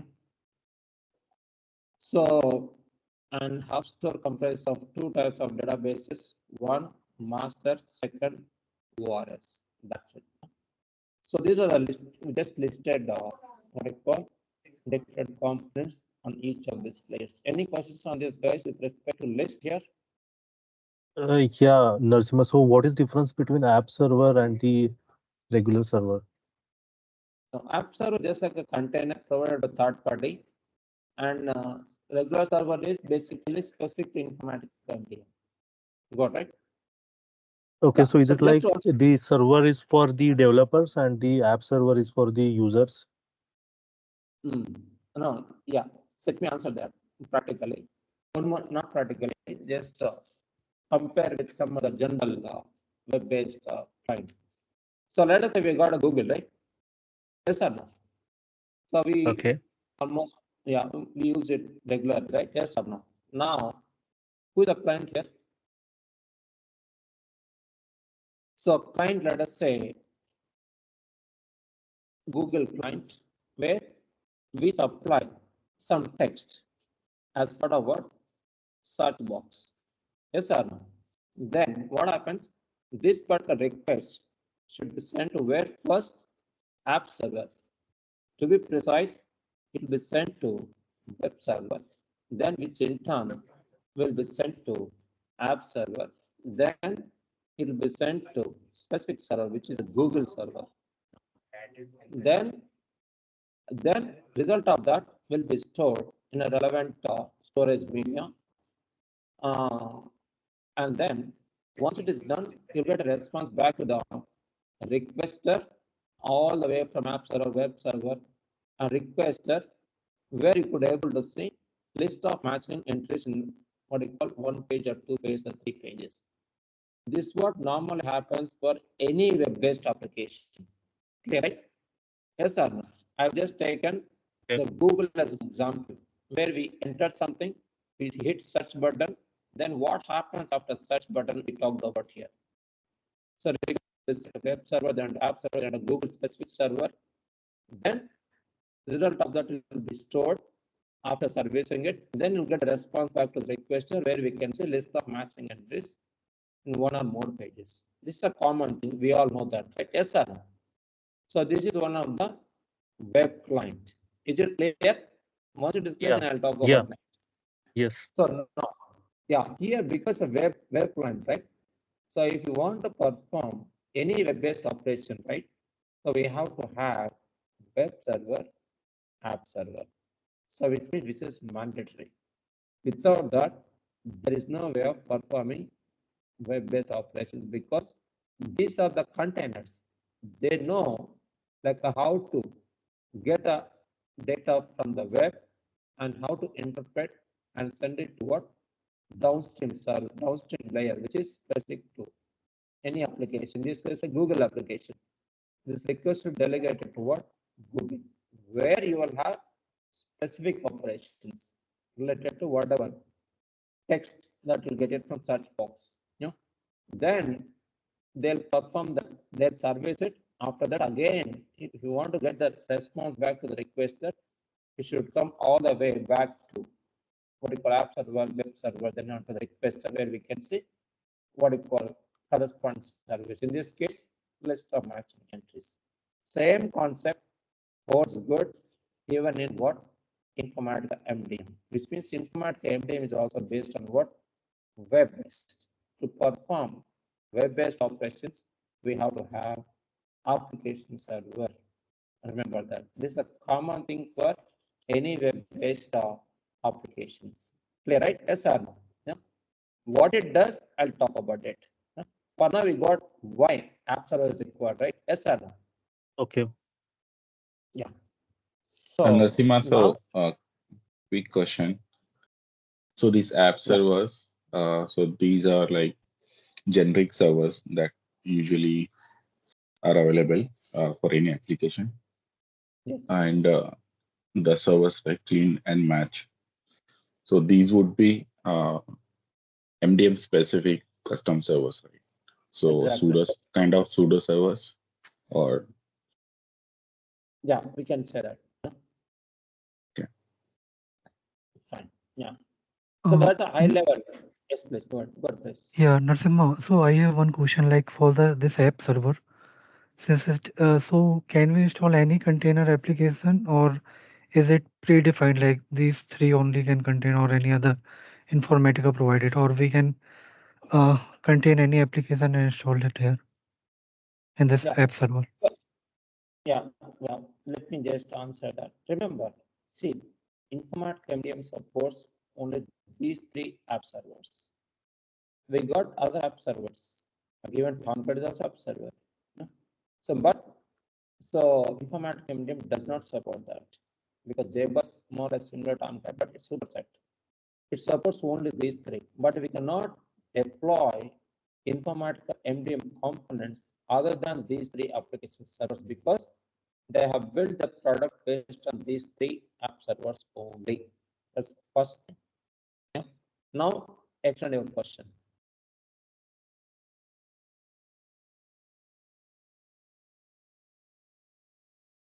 Oh, do you want to extend this question? No, you got the answer, right? Yeah, I got the answer. Yeah. Okay. Oh, good. So that's So it. Narasimha, so yes. this just one question. So these app servers are used to take the data from the consumer, or the whoever is doing that. Okay. Consumer, requester. Consumer in the target side. So requester is from sender side, which means we are sending Source a request side. in the code. Exactly, source side. Yes, it is going to accept it in the sense app server is going to accept the request from the client and get it delegated to the downstream server, which is informatic MDM specific servers like clans, match, whatever. Yeah. Okay. Yeah. Consumer comes Yeah. other side. We'll come to that later. Yeah. Fine. So, okay. So listing part we did, right? We discussed. Now let us talk about we've talked about different types of clients, right? Yeah. Yes or no? Yeah. So thin client, thick client, and command line. So we don't have an MDM. You guys would have not seen this kind of categories, but we can do this, all of them. Yeah. So fun. Let us talk about it. Yeah. So we're all senior people, right? We should think beyond what tools does. So remember that we should not stick to whatever they say. We can just fine tune based on our own need. Now, let's see how. Can see here, guys. First category is what? Thin client. What does it mean? Can someone define what is a thin client? Yeah. So thin client is a client which does not require any external installable to install it. Yeah. Which is no installation required, just to make it very simple.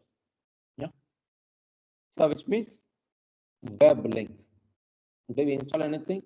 Just apply a link, we expect something. Yes or no? Web client is an example of what? Thin client. Now thick client, opposite. So if you have any external installable to install it. Yeah? I repeat, if you have any external installable to install it, then we can say it's a thick client. Yeah. So then command means what? If you want to perform any automation activities, yes or no?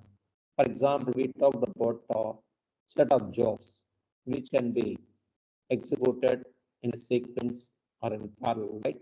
And then just schedule it based on specified date and time so that things will be automatically executed.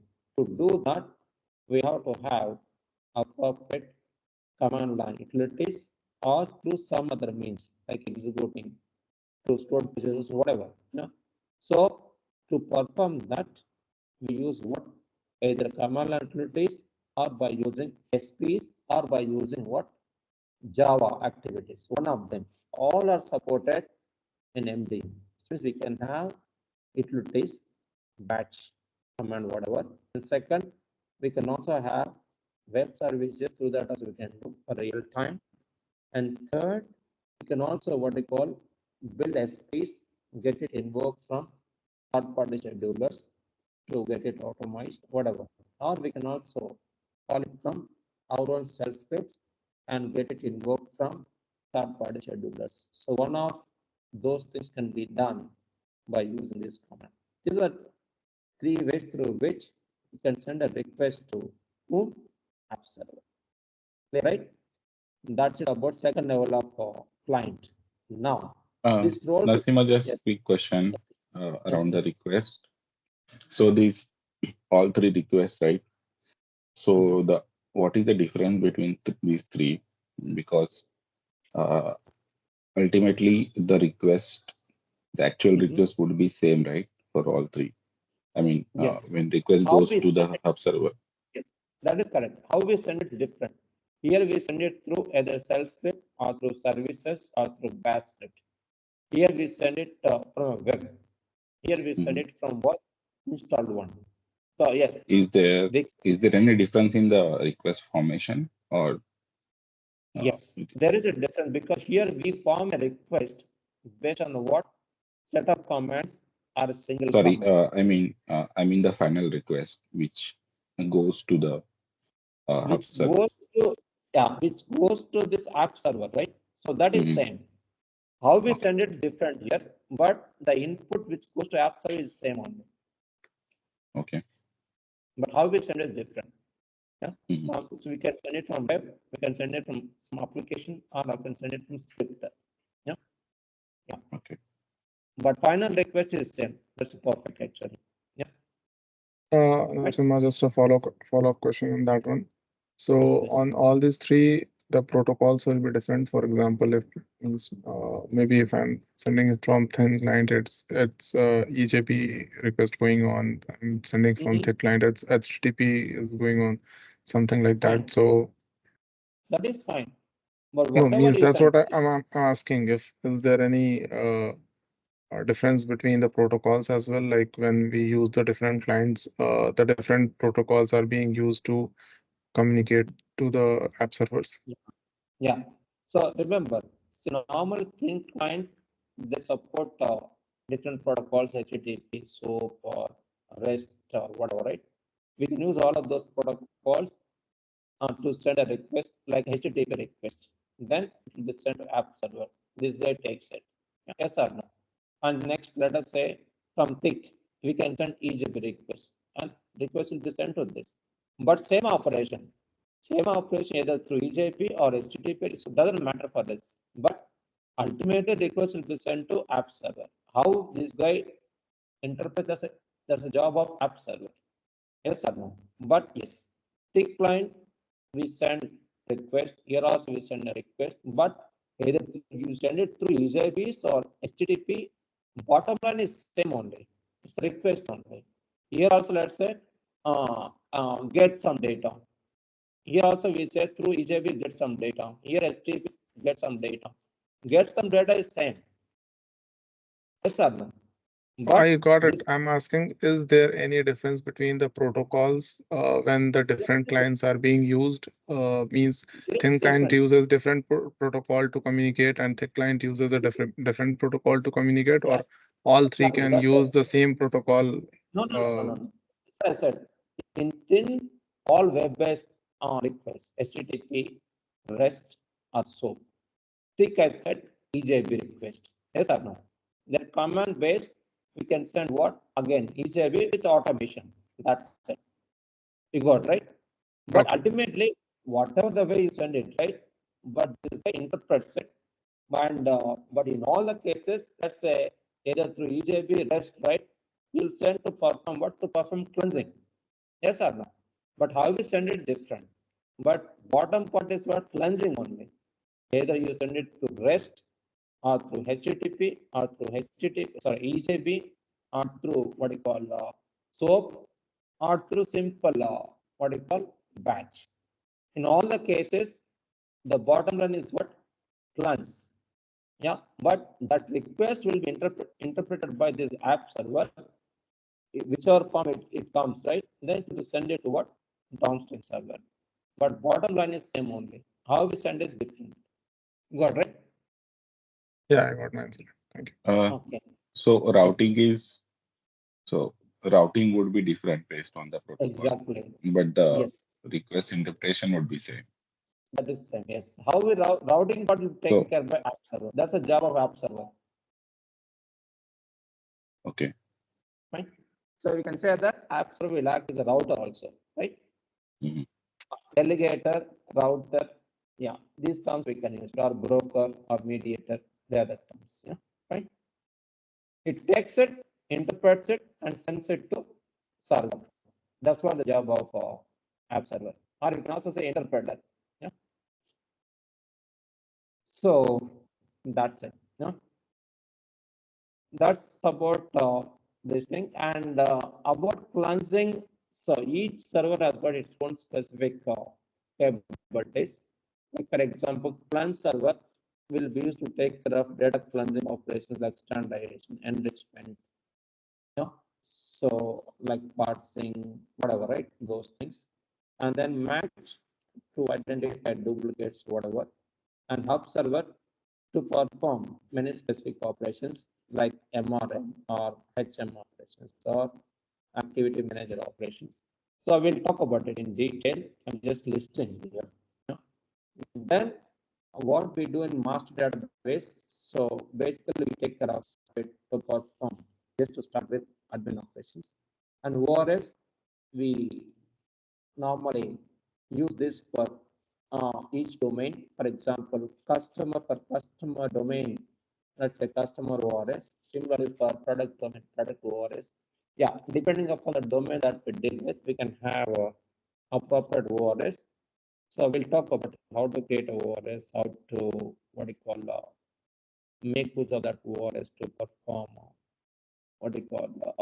domain specific operations. Yeah? This is just a list we just did it here. Yeah? So next level we'll talk about tomorrow. Is that okay to all? Makes sense. Yeah. So fine. So we Before will yes, also do yes. the exercises tomorrow, like you will be showing it into the system, right? Yes, we are going to get into virtual labs to perform some hands-on, tomorrow. Yeah, from tomorrow start. Okay. I think the labs are not accessible to us. Oh, really? Yeah, I Actually, mean, test lab. I don't know. I need to check. I tried using a Is couple of acceptable? users, but it didn't work for me. Okay. Oh. Is that I think we have lab? to assign this- that to particular user.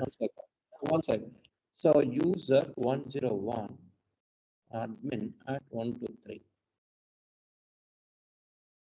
Yeah. So you could able to log. This is user one, right? Then how to start this virtual machines we'll see tomorrow. Yeah, we Before we got need to user. I think we got different users. It's User user 101. 01. No, we have user 01. Oh, no, sorry. Maybe it's my fault. Maybe I was sent wrong mail or what. So it should be user 101 to user 125 then? Exactly. User 101 to 113 and then 151 to 55. Anyway, I'll talk about that tomorrow, like how to access this, right? So And list all yeah. all the development tools will be installed over there already, right? Do we need to do anything? We have both, Uma. One empty VMs are there where we are going to use it for installation part, and other already installed one is there. We got both. So installed one we use it for let's say development configuration of that, and then empty one we'll use it for installation configuration. Is that Cool. okay? Okay. Yeah. Yeah. So that's what I organized. So there are total 4 VMs, and I'll talk about it in detail with examples. Yeah. All right. Fine, right? Yeah. So yeah, thank you very much to everyone. We'll meet tomorrow at the same time. Thank you. Thank you. Thank you. Thank you, Narasimha. Thank you. Thanks, Narasimha. Thank you. Thanks all. Thank you. Thank you. Thank you.